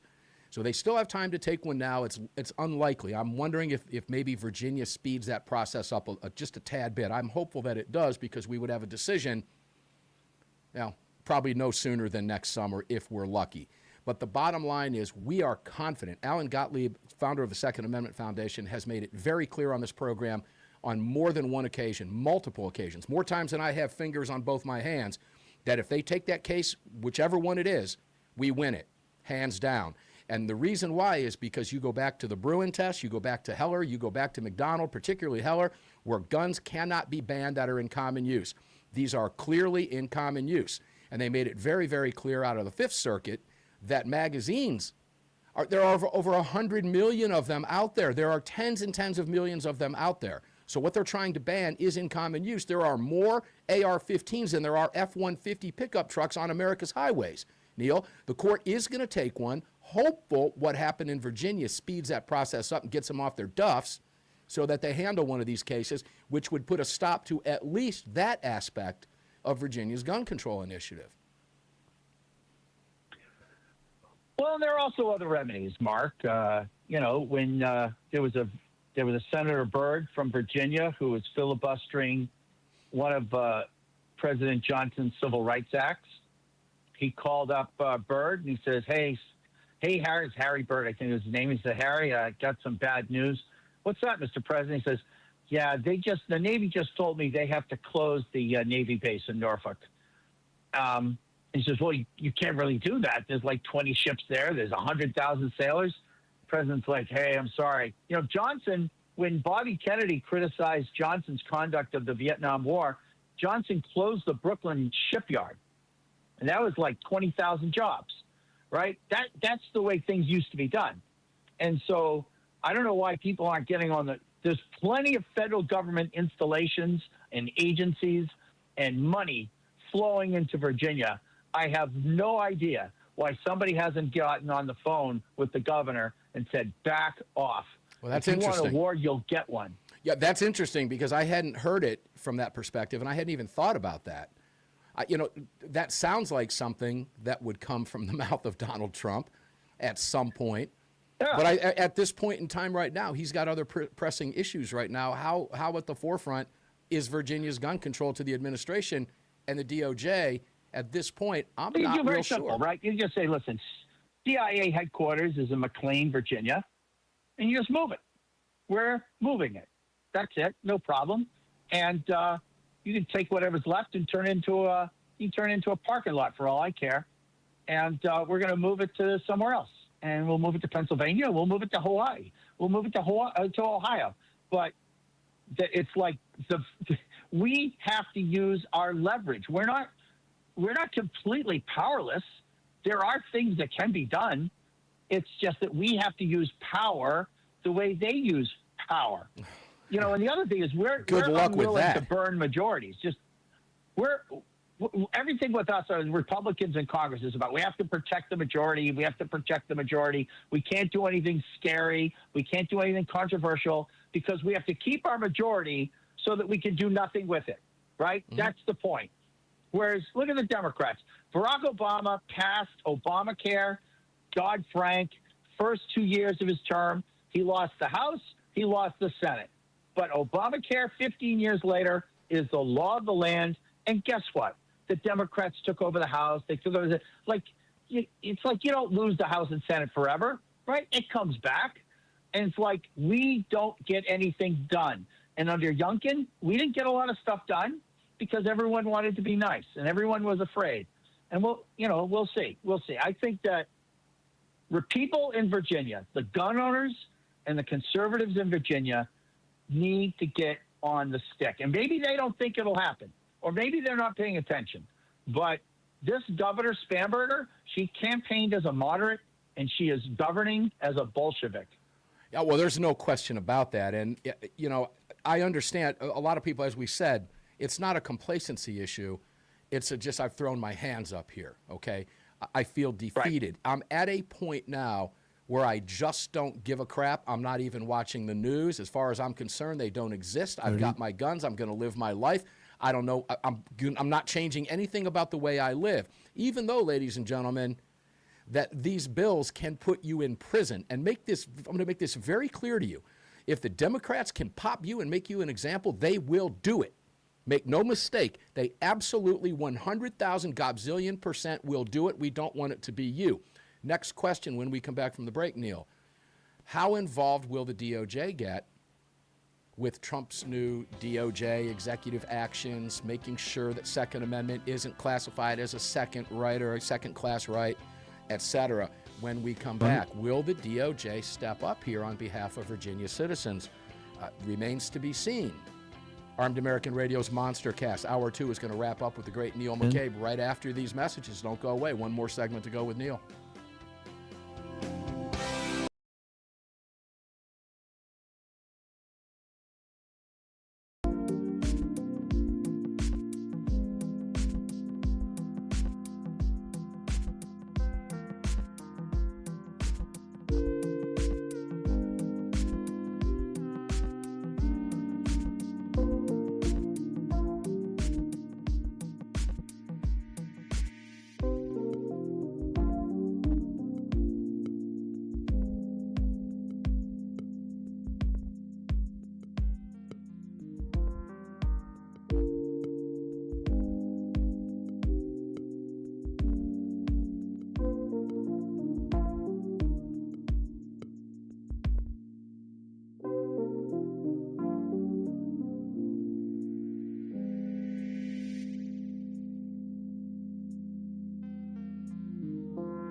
If you own a firearm, you know that a self-defense incident can happen anytime. That's why you need Attorneys on Retainer. They're the only self-defense program backed by real attorneys who specialize in self-defense cases. Visit them online at attorneysonretainer.us. Welcome back. Guys, welcome back. The Attorneys on Retainer, I say this coming back into the fourth segment of every hour, and I mean this when I say this, of all of the fantastic partners that we have and have had over the years, this is it. This is the biggest no-brainer we've ever had. If you carry a gun and you have to use it, your trouble might not likely end right there. There will be an investigation, and you're going to want a lawyer in your hip pocket. That's what this card represents. The back has all of the instructions from the attorney's firm, the Freedom Law Firm, the Attorneys for Freedom. Ladies and gentlemen, it tells you what to do, what not to do, including a 911 call, how to handle it. It's not what you think or what you may have been told over the years, okay? And if you have to go to court, you're going to have 4 attorneys. 4 attorneys. Think Dream Team. Those of you old enough to remember the O.J. Simpson Dream Team. You'll have your own Dream Team, and it's $37 a month. It's a stupid no-brainer. Just do it. If you have to find the change in your couch or raid your kids' piggy bank jars, do it. Because believe me, they want you home. They want you free. Not tied up in the judicial system or, God forbid, going to prison or, for crying out loud, having to pay thousands of dollars an hour for a team of attorneys. It's $37 a month, okay? Please take advantage of that. It's attorneysonretainer.us. POG Auctions and Help Walk the Talk America, really simple to do. If you are having problems, if you know somebody, a gun owner that's having issues, suicide prevention is right there. That's what WTTA is all about. There is help out there. You can visit WTTA.org and you can help donate to that organization by getting involved in one of those auctions over at POGauctions.com. POGauctions.com. 100% of the money raised in those auctions, some very cool stuff, and some really big ticket items coming up next week, like think Harleys and stuff like that, okay? So yeah, it's the real deal over at POGauctions.com. 100% of that money goes to support WTTA and the great efforts there at suicide prevention. Please visit all of our great partners at armedamericanradio.com. Let's go back to the great Neil McCabe. Neil, welcome back in, my friend. I got to go back to something here. I'm probably going to I never get to what I always want to get to, but this Virginia is too important. Jonathan Turley, who many of people have seen on Fox News, AWR has a piece up. Jonathan Turley, Democrat gun ban overreach may finally trigger SCOTUS review. Let's go here briefly. And he claims that state-level AR-15 bans have become so egregious, SCOTUS may finally step in. And I want to make this point that I didn't get out in the last segment. Of the 15 states that have passed the bans, none have ever repealed it, and there has been no federal appellate strikedown of any of them, which is why the Supreme Court case is so vital now. And obviously, Virginia is making headlines with their most recent ban, which is incredibly egregious.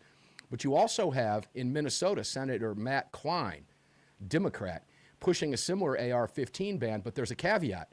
It's got an additional facet, Neil, in this bill, allowing current owners of banned firearms to keep them, but only if they agree to allow law enforcement to enter their home to verify storage laws compliance, in complete violation of our Fourth Amendment rights.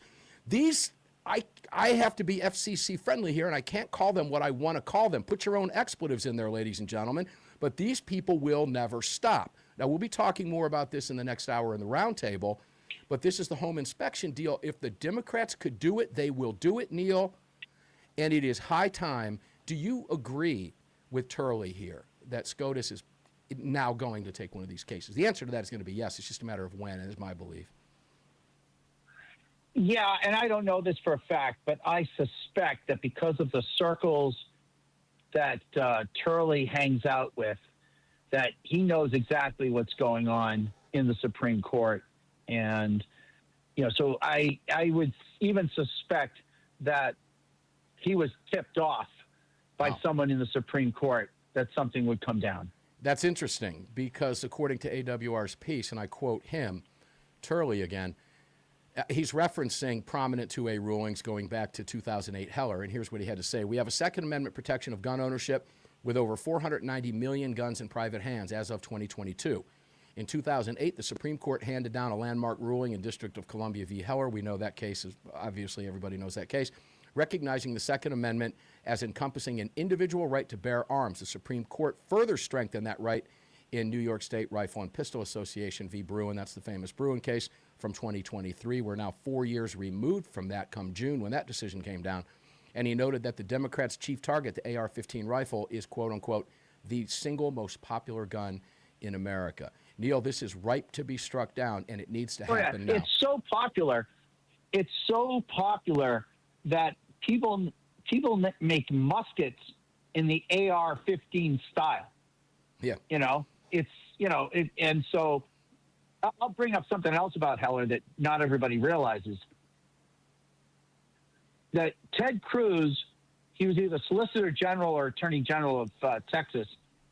He submitted an amicus brief, right, friend of the court, and he said, hey, you can support Heller, you can give Heller the win, but you can moderate the harshness of granting him the win by allowing municipalities and states to do administrative things. So all of these regulations and taxes and classes and all this stuff that basically jammed up what was supposed to be a clean Heller victory was all written by Ted Cruz, which is, whatever, just saying.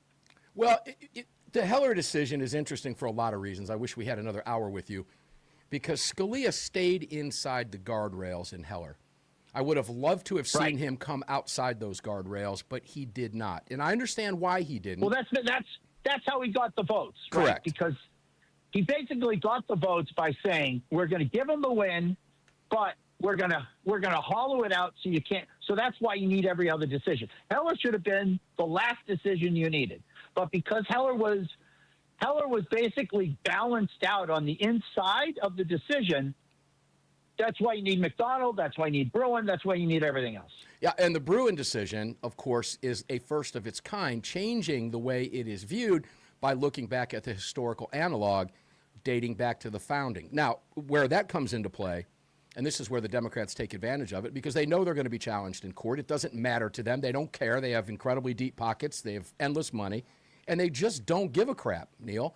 But the fact of the matter here is that the court, we knew this was going to happen, was going to be 2, 3, or 4 years out as they watched the lower courts begin to adjudicate Second Amendment cases coming before them in light of the context of the new Bruen decision. Well, we're now 4 years removed from that, and it's time the Supreme Court gets off their duff. It has to be done. 30 seconds. Final word. Yeah, the problem is we're arguing about public safety and everything else, and they don't care about public safety. They don't care. If they cared about gun violence, they would close down Chicago. What they care about is their political opponents have guns, and there's a gun culture that votes conservative, and they want to obliterate a rival culture. Which means obliterate you as a party. And guys, make clear. Exactly. Corporal Cue Ball has made it clear. The same people who want to outlaw tobacco want to legalize pot. They don't care about smoking. They just want to destroy the conservatives who grow tobacco. Yeah, and there's a couple great T-shirt memes about the ATF. Alcohol, tobacco, firearms, ATF. Who's bringing the chips? The other one I saw Colleen Noir wearing the other day was, I'm assuming you're not here about the alcohol and the tobacco. Ladies and gentlemen, we're just going to watch this play out is what we're going to do, and we're going to talk about it. Neil McCabe, I love you, brother. You have 20 seconds. Where can people find you real fast?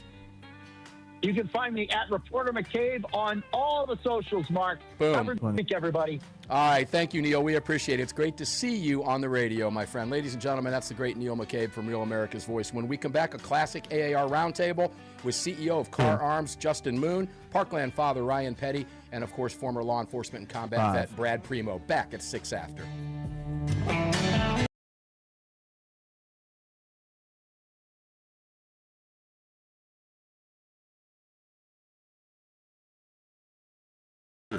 The loudest voice in America fighting for gun rights.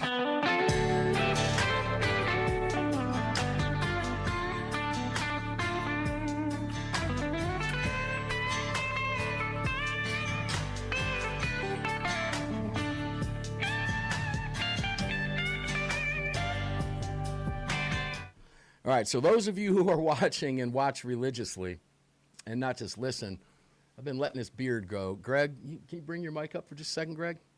I'm here. Oh, I'm fighting the itch, brother, and I got to get through this. Give it 2 weeks. 2 weeks from the itch? Yeah, give it 2 more weeks. It should be about another 1/8 of an inch longer, and a little less on your face. Okay, all right. Those of you in the chat, am I going to make it or not? Let me know. No. That's a challenge. Challenge. That's a challenge. That's a challenge from our god Greg at the network with all the bells and whistles and cool lights and all the toys he's got going on down there. And if Greg wasn't chicken anymore, he'd be bringing his camera back up. But because I'd love to have you in here in the mix, particularly in the round table with your mug up here too.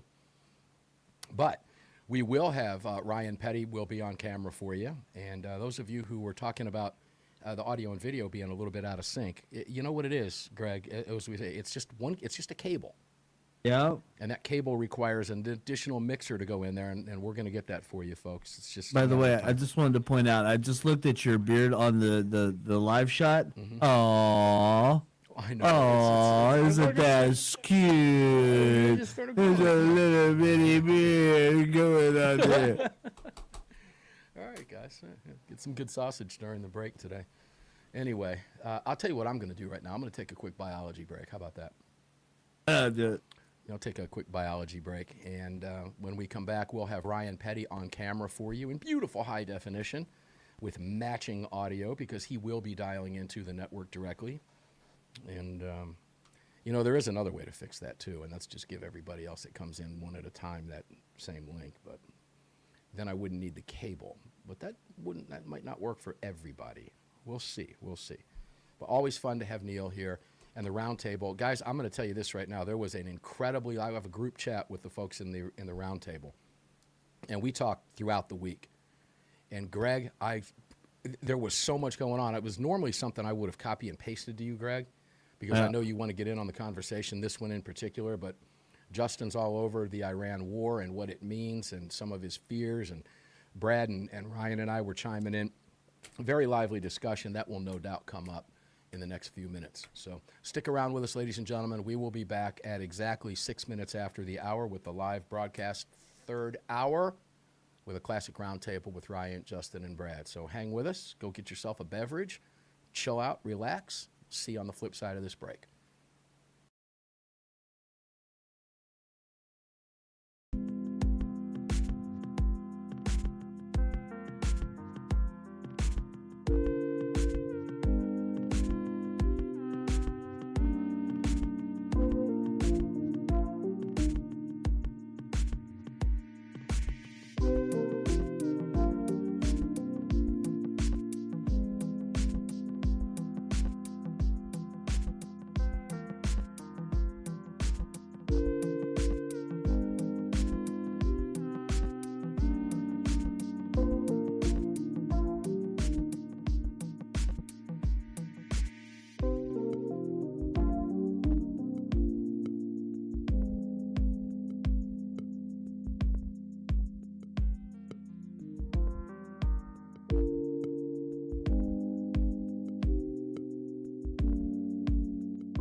Hey, guys.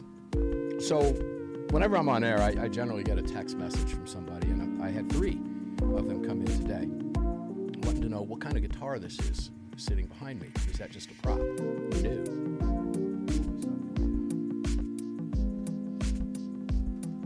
This is an absolutely beautiful PRS Paul Reed Smith S2 22 standard, and it is absolutely gorgeous.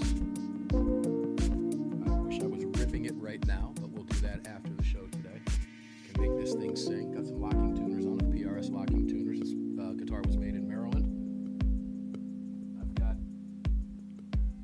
5 PRS guitars, 2 of them S2, and I got to tell you, if you play a guitar, my S2 Custom semi-hollow body is absolutely phenomenal. What a guitar that thing is! And sitting directly across from me here, that you can't see on camera, is my baby, my baby of all, and that's my first real guitar, and that is a Gibson Les Paul Standard 60 2022 model. I picked it up about 4 years ago.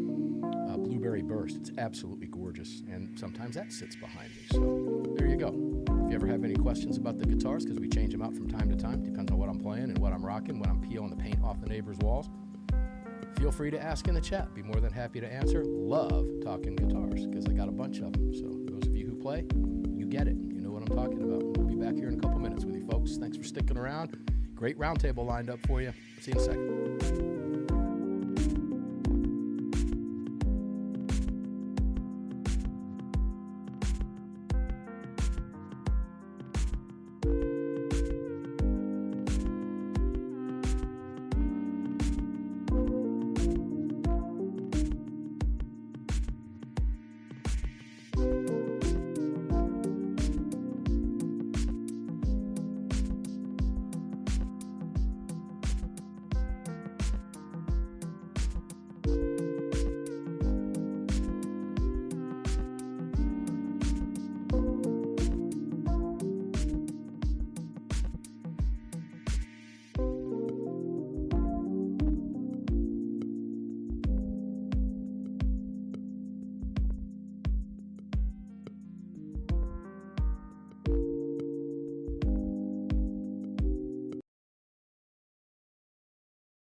This is Armed American Radio. If they want to take my guns, they're going to have to bring a station wagon and a whole lot of friends, because I'm not giving them anything. From the Car Firearms Group studio at the Patriot Mobile Communication Center on the CZ Platinum microphone. Here is your host, the loudest conservative voice in America fighting the enemies of freedom, Mark Walters. Indeed, ladies and gentlemen, hour 3, excuse me, a classic AAR roundtable is upon you now. We love this hour. It's a classic Armed American Radio. We've been doing a roundtable since the inception of this show. And by the way, if you were listening in the previous hour, welcome back to the show. If you're just joining us, welcome to the show. But our guest was Neil McCabe. He is one of the OGs in the roundtable. Used to be David Codria, the Mad Ogre George Hill, and Neil McCabe. So we've had some changes in the roundtable over the years. And this group has been with us for years now. So it's looking forward to a great hour. It was a lively discussion in our private chat. We'll go to that. We'll talk about Virginia and a whole bunch of other stuff as well. And, well, I guess we're going to get started with this. Guys, we're at the Patriot Mobile Ranch. Make sure to check out patriotmobile.com, patriotmobile.com/AAR, and get you a Patriot Mobile phone. You can do the same thing. We'll be hanging out with Patriot Mobile at the NRA convention coming up because, you know what? They're there with a booth. The other 3 who we won't name, that would be AT&T, Verizon, and T-Mobile. I just named them.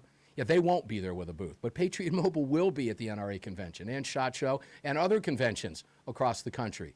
Local ones, national ones, CPAC, all of them. Because they donate, when you pay your phone bill, in support of your rights. They wear it right as part of their mission statement on their sleeve, and you can check that out at patriotmobile.com/AAR. Greg in Dallas, Texas, we are on Facebook Live. If you want to watch us over there, facebook.com/armedamericanradio. You can also watch us on Rumble, rumble.com/armedamericanradio. And if you guys would be kind enough, please like us over at YouTube. Subscribe to us over there. We need you to help the algorithm as we continue to explode on our video streams and radio across the country. Welcome to Honolulu. You're new here again. It's great to have you. Greg in Dallas, I'll let you do your thing, and let's introduce the crew and get rolling. Yeah, sure. Other places to watch the show are going to be YouTube. Just do a search for Armed American Radio with Mark Walters. You can watch us on X at AAR Mark. You can head over to the website, armedamericanradio.org or .com.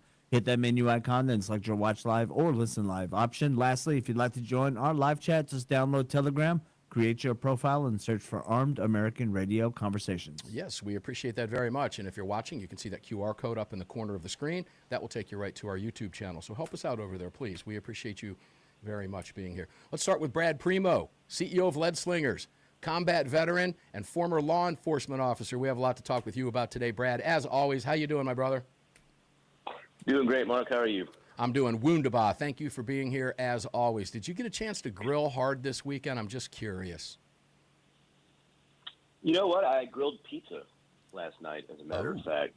So, yeah, it's a favorite here in the household, and it's pretty nice because, like, I have a Kamado Joe, one of the ceramic grills, so you can kind of turn it into a nice, like, wood-fired pizza oven. So, yeah, turns out pretty nice. They are good. I have a recipe for that, guys, in my Grilling While Armed book. Spring is coming. Head over to Amazon and pick up Grilling While Armed, where we give you all of our recipes, including the smoked grilled pizza. And my old friend George the Mad Ogre Hill, my lifelong firearms expert, pairs it up with a great firearm that matches the recipe that you wear on your hip while you're smoking up the neighborhood. Let's go to the CEO of Car Arms, Justin Moon. Justin, welcome in, brother. Going to be a lively conversation. Can't wait to get it started with you. How you doing?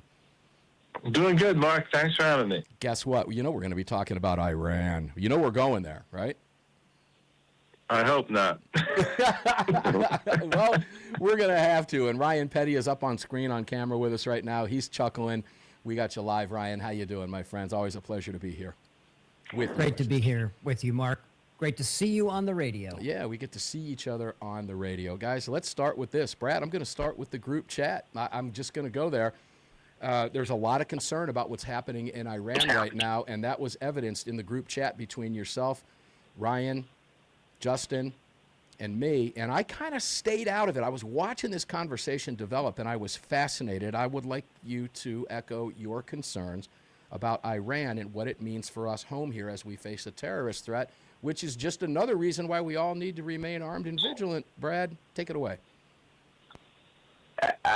I mean, I'm concerned in the sense that we have, we're putting Americans in danger, flying missions over Iran, and anytime, you have combat, there's risk. The enemy has a say. They're going to hit back as best they can. And so, I mean, that's a fact of life that you live with. And, accidents can happen. We saw that with one of our tankers going down and killing 6 airmen. Those are tragedies that happen. And, combat is very dangerous, and it's very, trying to think of the words here, what we're capable of doing in combat is extremely complex and extremely complicated. And the fact we pull it off so often and so well that, people start clutching their, I hate to put it this way, people clutch their pearls over casualties. And it's like, I get it, and they're all a tragedy, but we've gotten so good at war that I think the American public is kind of been lulled to believe that people don't get hurt and die, including Americans, in combat, and that's just not the case.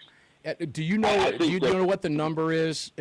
Because the mainstream media likes to use this against the administration, particularly when it's a Republican, for sure.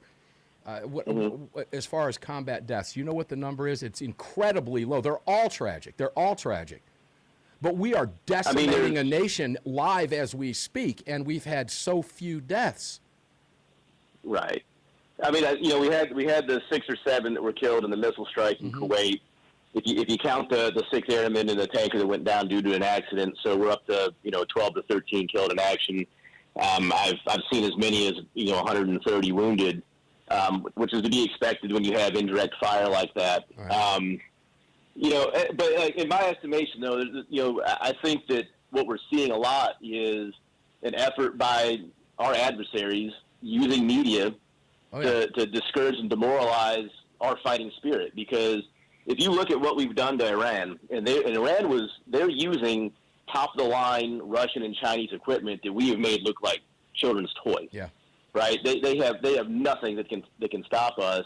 And so, Iran, their strategy now is just to try to outlast our political will. That's all they can do. And they know they can count on the Democrats and the media to carry the water for them. And I'm sure that their buddies in China and Russia have been telling them that, and are probably helping them with that. So you can see the way that stories are framed in the media. We've seen this all before. I've lived this before. Mm-hmm. This is exactly what I experienced in Iraq. I saw media propaganda, Democrat slogans spray painted on walls in Iraq. I'd go over there. We would do well. Come home and watch the news and think, where's all this stuff happening? And so, they do it in real time. They do it because the Democrats, there is not a single number. There is no number of dead Americans they won't tolerate if it means they can win something politically. They will do anything, say anything, partner with anybody to make sure that Donald Trump doesn't get yet another win. If you look at what he's done in Venezuela, what's about to happen in Cuba, what's happening to Iran right now. I mean, we're talking about decades worth of foreign policy wins he's done in a year. And they are desperate to stop him by any means possible. Yeah, you're spot on about that. There's no question about it. I like what you said. The enemy has a say, too. We tend to forget that. Justin, you sparked quite a conversation in that chat. I'm going to give you, to the break, as much time as you need to tell us about your concerns over there. They're all legitimate. They're all valid. And I think you focus more than anybody else on what might happen as a result of the media coverage regarding the upcoming midterms, which are vital for Trump's second half of Trump's second term. Justin. Well, our troops are in harm's way, so we are very respectful for all the brave courage of our men and women who are fighting in our armed forces, risking their lives every day in this mission. And I think, we're very concerned for their safety. We've seen the casualty reports coming back, nearly 150 servicemen who have been injured, 13 dead. We are constantly, we expected this to be a shorter action given the president's earlier statements, which were, he said that he would wrap up within 4 or 5 days, but now it seems that the regime is still stable in power, and they have leadership succession, which is going on. So the president says that, he expects the war maybe to go 4 to 5 weeks. 30. Of course, under the War Powers Act, he has 60 days to act, and I think we need to be respectful of that. But, the American people do have concerns about a Middle Eastern war. We saw the great victory we had in the first Gulf War and in the second Gulf War when we marched into Baghdad, and then we faced 10 years of insurgency. And as a result of the insurgency, basically the people who rule Iraq today are Shia Muslims, which are basically the same people who rule Iran. Yeah, there's a lot. Justin, you're right. There's a lot of trepidation out there. When we come back, we're going to continue the conversation by going around the table. We'll give Justin the final word because we're cutting him off with the break. When we come back on a classic Armed American Radio Roundtable, and then on to Ryan Petty. Back right after this.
following segment of Armed American Radio is proudly being brought to you by the National Rifle Association. Help us defend freedom by visiting nra.org/AAR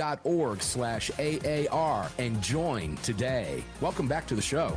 Yeah, guys, that's the simplest thing you can do is just simply join the National Rifle Association. Right now, it's $35 for a 1-year membership. You can get in there for $85 for a 3-year membership, $1.25 for a 5-year membership, and it's was $1,500. It's now $1,000 for a life membership. So take advantage of that. You can find all that information on how to do it. It's really easy to do. All of my family are members of the National Rifle Association, and you should be too, frankly, particularly if you live behind the blue wall. The NRA is spearheading lawsuits, joining lawsuits, and fighting. This is a new NRA. It is lean, it is mean, it is growing, and we need your help to continue to grow. The old guard is gone. National Rifle Association, nra.org/AAR. Don't forget blackoutcoffee.com. Blackoutcoffee.com. You can start your day with a great cup of coffee over there at blackoutcoffee.com. Blackoutcoffee.com. And, of course, Patriot Mobile and all of our great partners. We'll talk more about them coming up. You can find them all at armedamericanradio.com. Ryan Petty, welcome back up on stage. We appreciate you being here. Justin Moon, CEO of Car Arms. Let me go back to you briefly. I want to get your take on midterms, what you think might happen midterm-wise if this war progresses longer than Trump has predicted.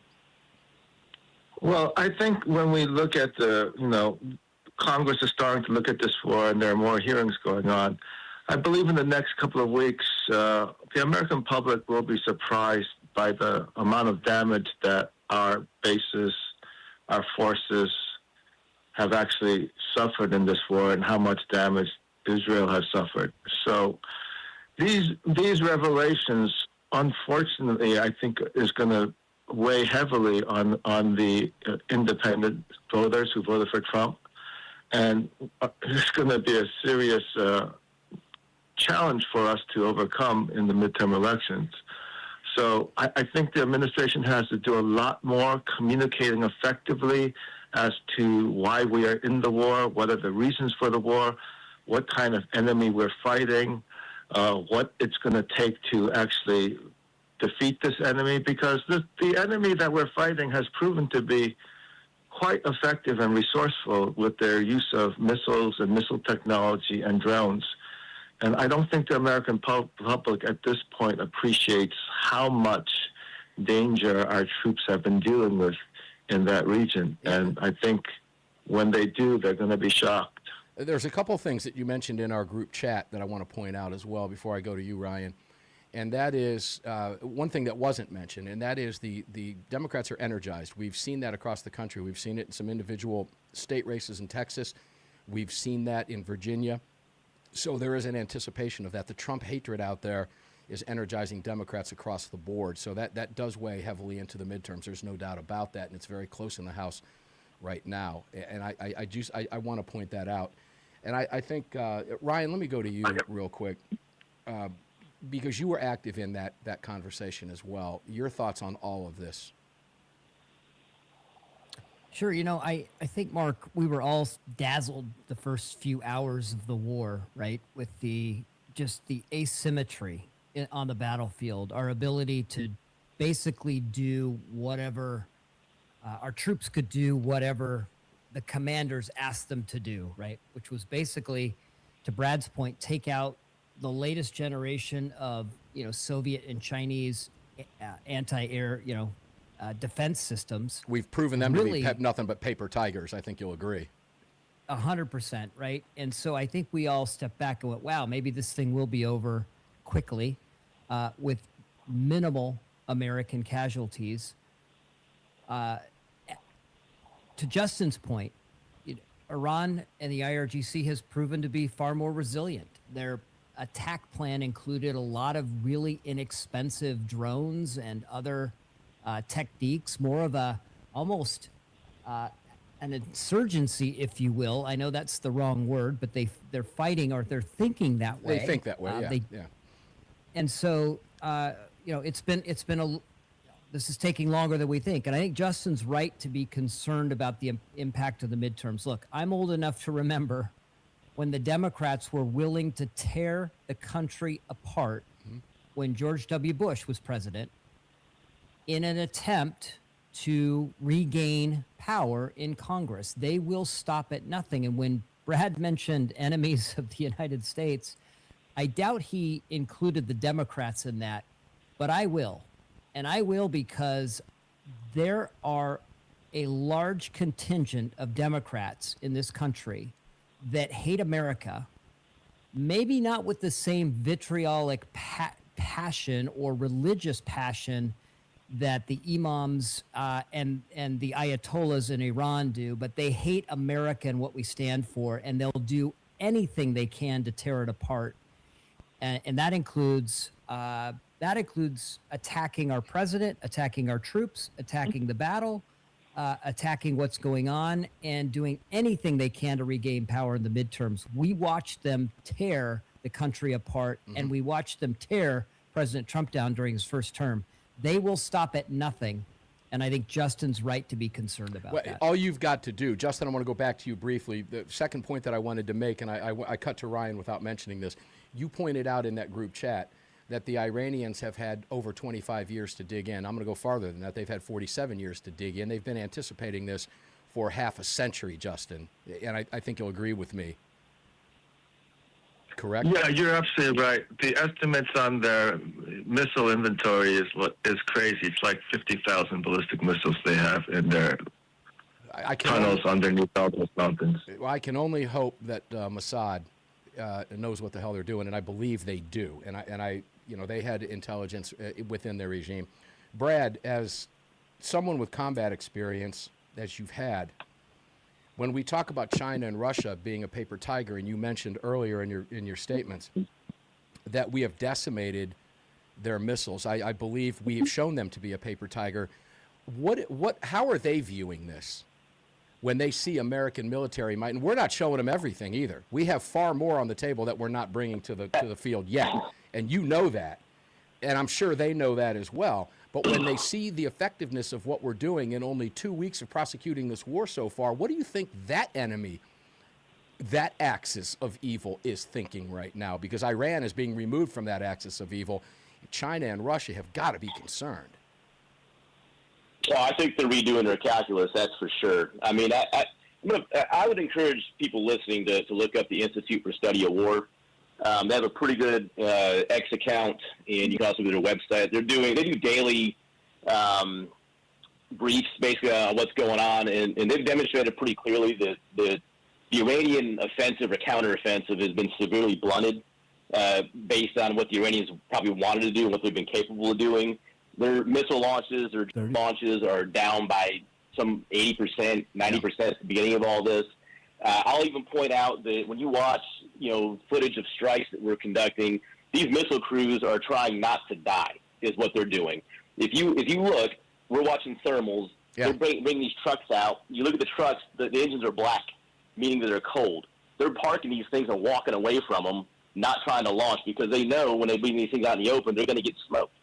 Okay, the behavior of the Iranians right now is not the behavior of the side that's winning anything. They're just trying to hang on right now. It's fascinating. It really, truly is. The thermal images that we're seeing now, guys, if you think back just a few years, the images that we're seeing now are in much, much greater clarity than what we had in the past. And I can promise you they're not showing us what they're looking at. When we come back, we'll go to Justin Moon and back to Ryan Petty. We've got more to talk about right after the break. 2 more segments to go. Buckle in. It's going to fly right by.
This segment of Armed American Radio is proudly being brought to you by Blackout Coffee. Visit them at blackoutcoffee.com/AAR. Grab that discount and free shipping. Welcome back to the show.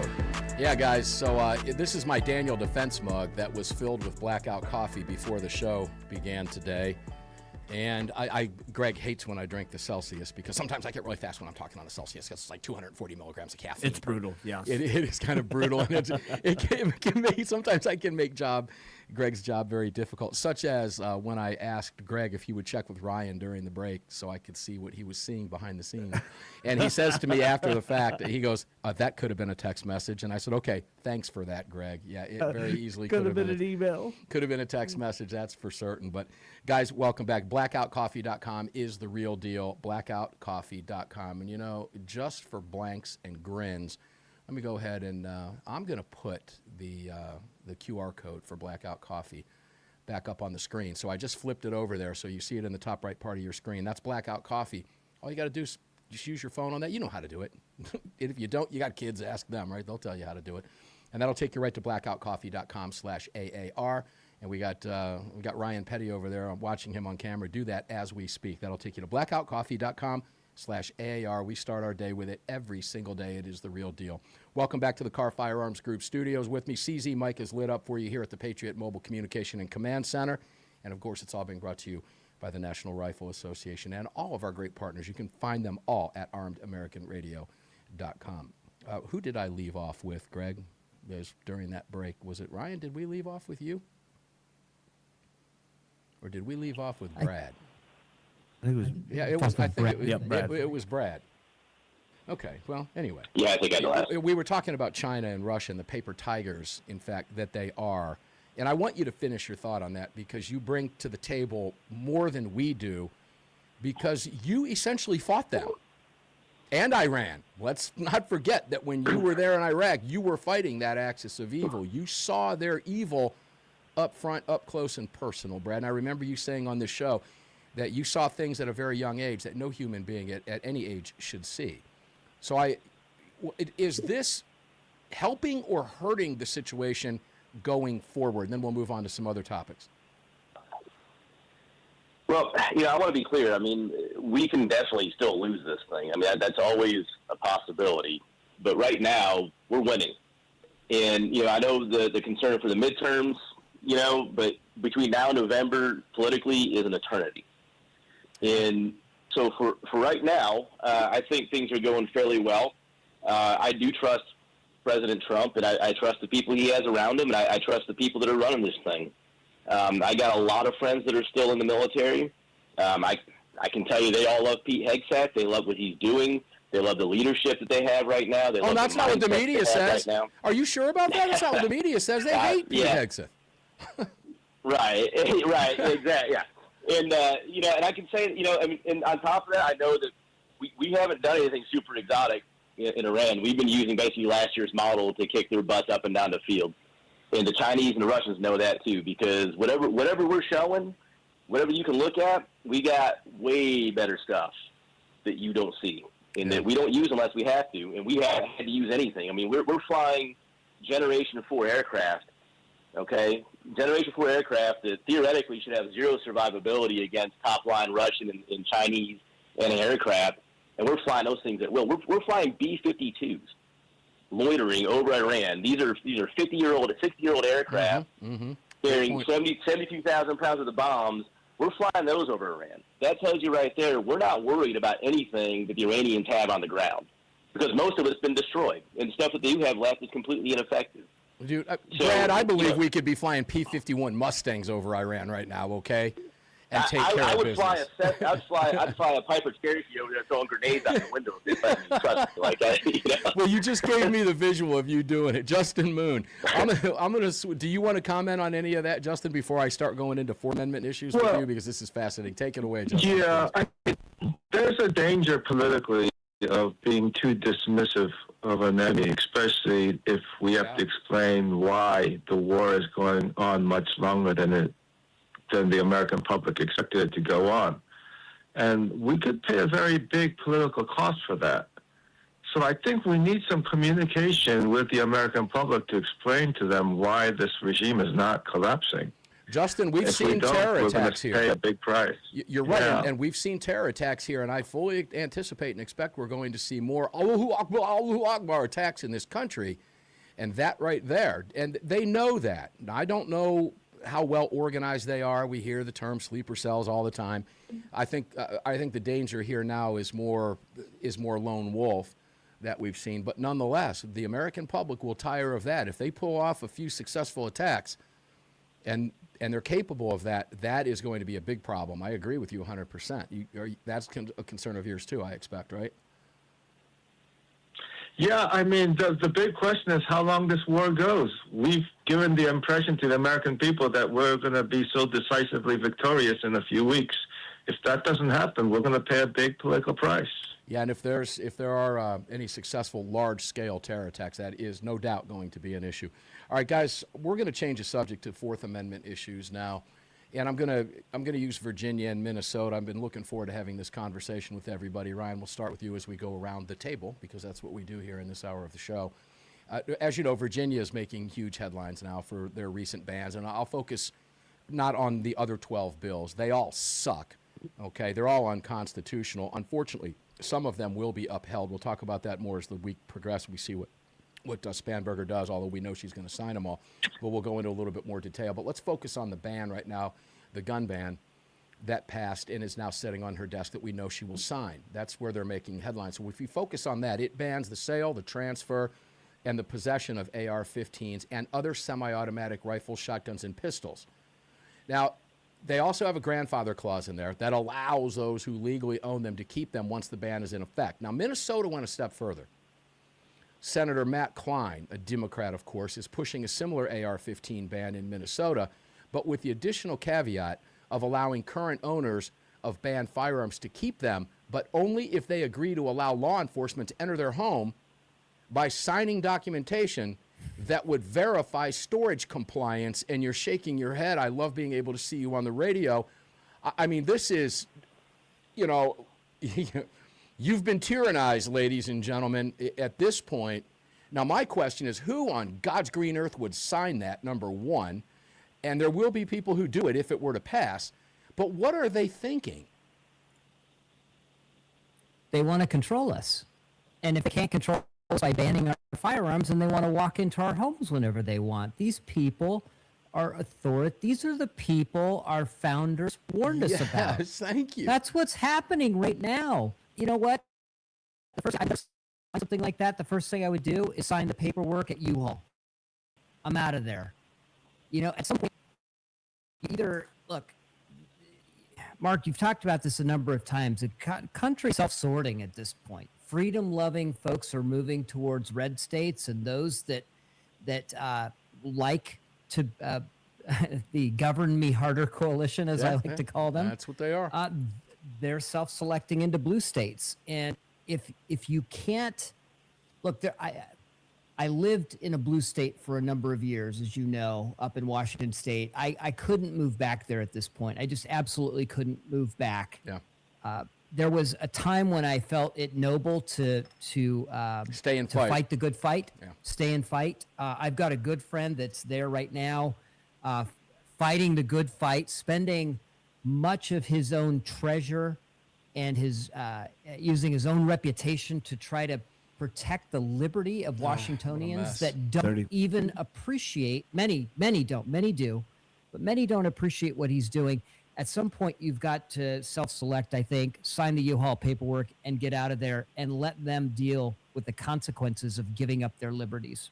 Yeah, that's the national divorce we've always talked about. When we come back from the break, we're going to go around the table with this. Brad, when I go to you, I'm going to read you just a few more caveats about this bill in Minnesota that will give just a little bit more detail about it, because it is absolutely mind-boggling. And when I think back what happened during the Boston bombing, the search for the killers there, all of this becomes very clear as to what it is they want and what their objectives are. You see a clear distinction between blue states and red states. I'll explain when we come back. One more segment to go, folks. Back in 4 minutes on the flip side of this national radio break. Don't go away. We'll see you in just a couple minutes.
This segment is brought to you by Attorneys on Retainer. Get the only self-defense program for gun owners backed by a real law firm, the Attorneys for Freedom. Visit them online at attorneysonretainer.us. Welcome back.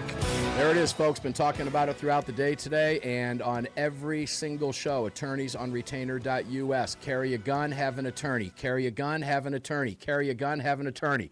Carry a gun, have to use it. Don't have an attorney, go broke and go to jail, possibly. That's it. And the Attorneys on Retainer at the Attorneys for Freedom law firm, all they do is focus on self-defense law. The largest in the country. Ryan Petty has been there with me. He's holding up his card right now. If you're watching it, there it is. Okay? Get this card in your wallet. It is that simple. Just do it. $37 a month. Rate a kid's piggy bank jar if you have to do it. Trust me, as your child grows up, they will understand why you did that. It's not hard.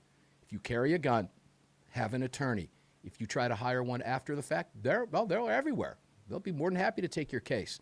At $1,000+ an hour, multiply $37 a month times 12, and there you have it. It is an absolute no-brainer. Make sure to check them out, attorneysonretainer.us/AAR. Also, all of our great partners, including budsgunshop.com, our exclusive online retailer, budsgunshop.com, Patriots Relief, those great products. I use them on my shoulder every single day because, well, my shoulder sucks. And it helps. Every single morning I use it like clockwork as soon as I get up. It just flat out works. PatriotsRelief.com. You can find it at ArmedAmericanRadio.com. Crossbreed Holsters, Car Arms, CZ, Patriot Mobile, they are all there for you. POGauctions.com, POGauctions.com. And here, let me close with this one, ccrkba.org/AAR. Okay, you can donate as little as $17.76. Get it? $17.76, 250th anniversary of the country. And if you do that by visiting ccrkba.org, an Armed American Radio listener, one of you is going to win a precision rifle from Ruger, a Ruger precision rifle. We'll be doing this with CAR and other organizations around the country, so please support us over there, all right? 85% of every dollar bill goes to the committee and all of the work that they're doing behind the scenes. We've got now organizations throughout the states now. We're doing regionals for the states' rights groups, okay? ccrkba.org/AAR, and you can help us out. We would appreciate it. All right, where did I end up? Who was I with last go around there? Because I want to start with that Fourth Amendment again. Brad, I want to go back to you. There was one more thing I wanted to mention, and that was about this Minnesota law, and I'll quote from AWR's piece at Breitbart. What makes the Minnesota law so distinctive is the provision on home inspections. The law states that, and I quote, in addition to securing state permission or certification for the possession of existing weapons that you bought legally, folks, owners must, quote, unquote, agree to allow the appropriate law enforcement agency to inspect the storage of the device to ensure compliance with this subdivision. So sales can be banned while existing weapons can only be retained if owners agree to these home inspections. It's part of an overall assault on gun rights, not just to limit models, but to add layers of regulation for those who wish to retain their weapons. Brad, you bring years of law enforcement experience here. How would you as a law enforcement officer handle this egregious violation of Fourth Amendment rights if you were called to go to someone's home and do that? I would check 1098, no contact, and go about my business. I would just say they're not home. No one answered the door. Can't inspect it. Sorry. Can we trust other law enforcement officers who may have grown up in an anti-gun environment in these states to do that? Probably not. No, I mean, I would trust them around here. I wouldn't trust them in, say, like New York or California or Illinois, places that have a couple of generations worth of Second Amendment violations going on.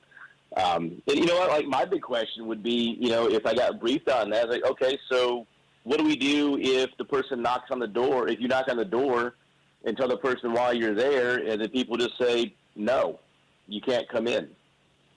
What's that officer supposed to do? I mean, because you're going to force entry, you're going to arrest the guy right there on the spot. What's the crime? Like, it creates, I mean, like, the problem is these laws sound great for the gun grabbers and for the communists.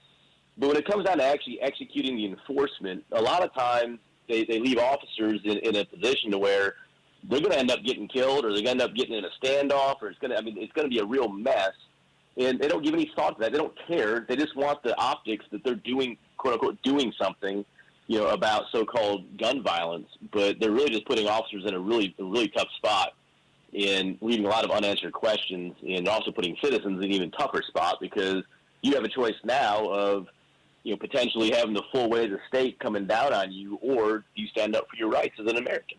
Minnesota, you're listening right now on a number of stations, AM 1280, The Patriot. Here's my advice to you. Don't sign a damn thing.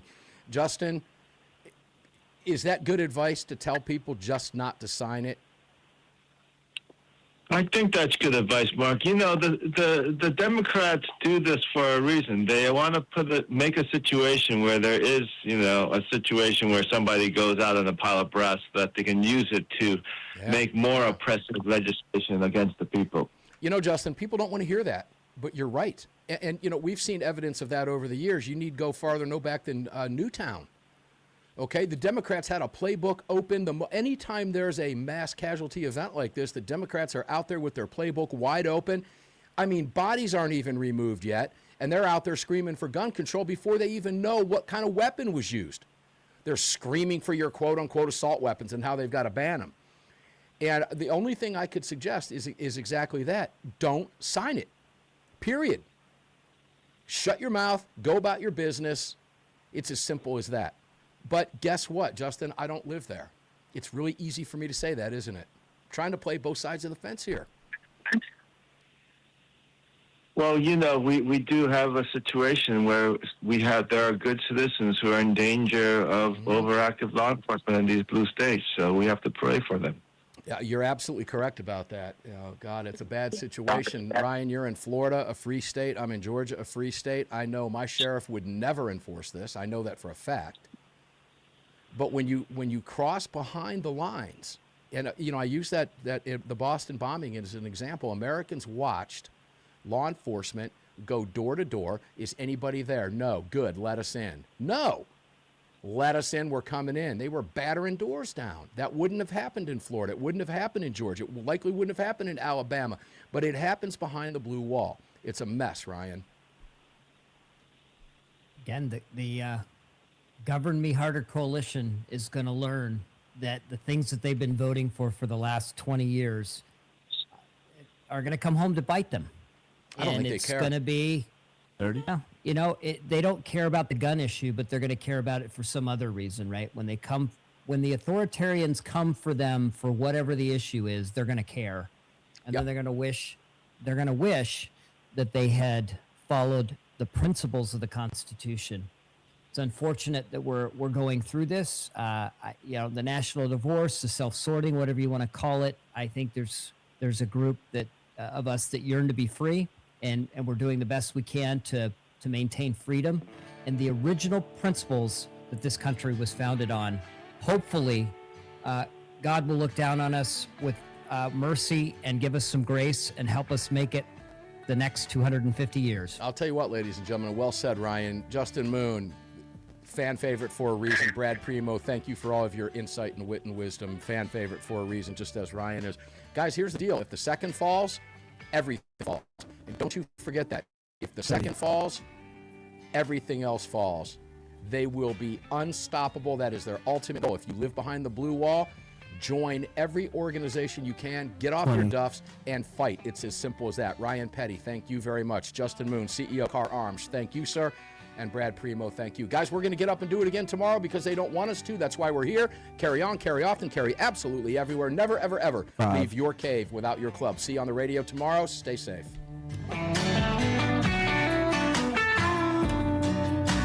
You just filled your prescription for freedom on Armed American Radio with Mark Walters, the loudest voice in America fighting for gun rights.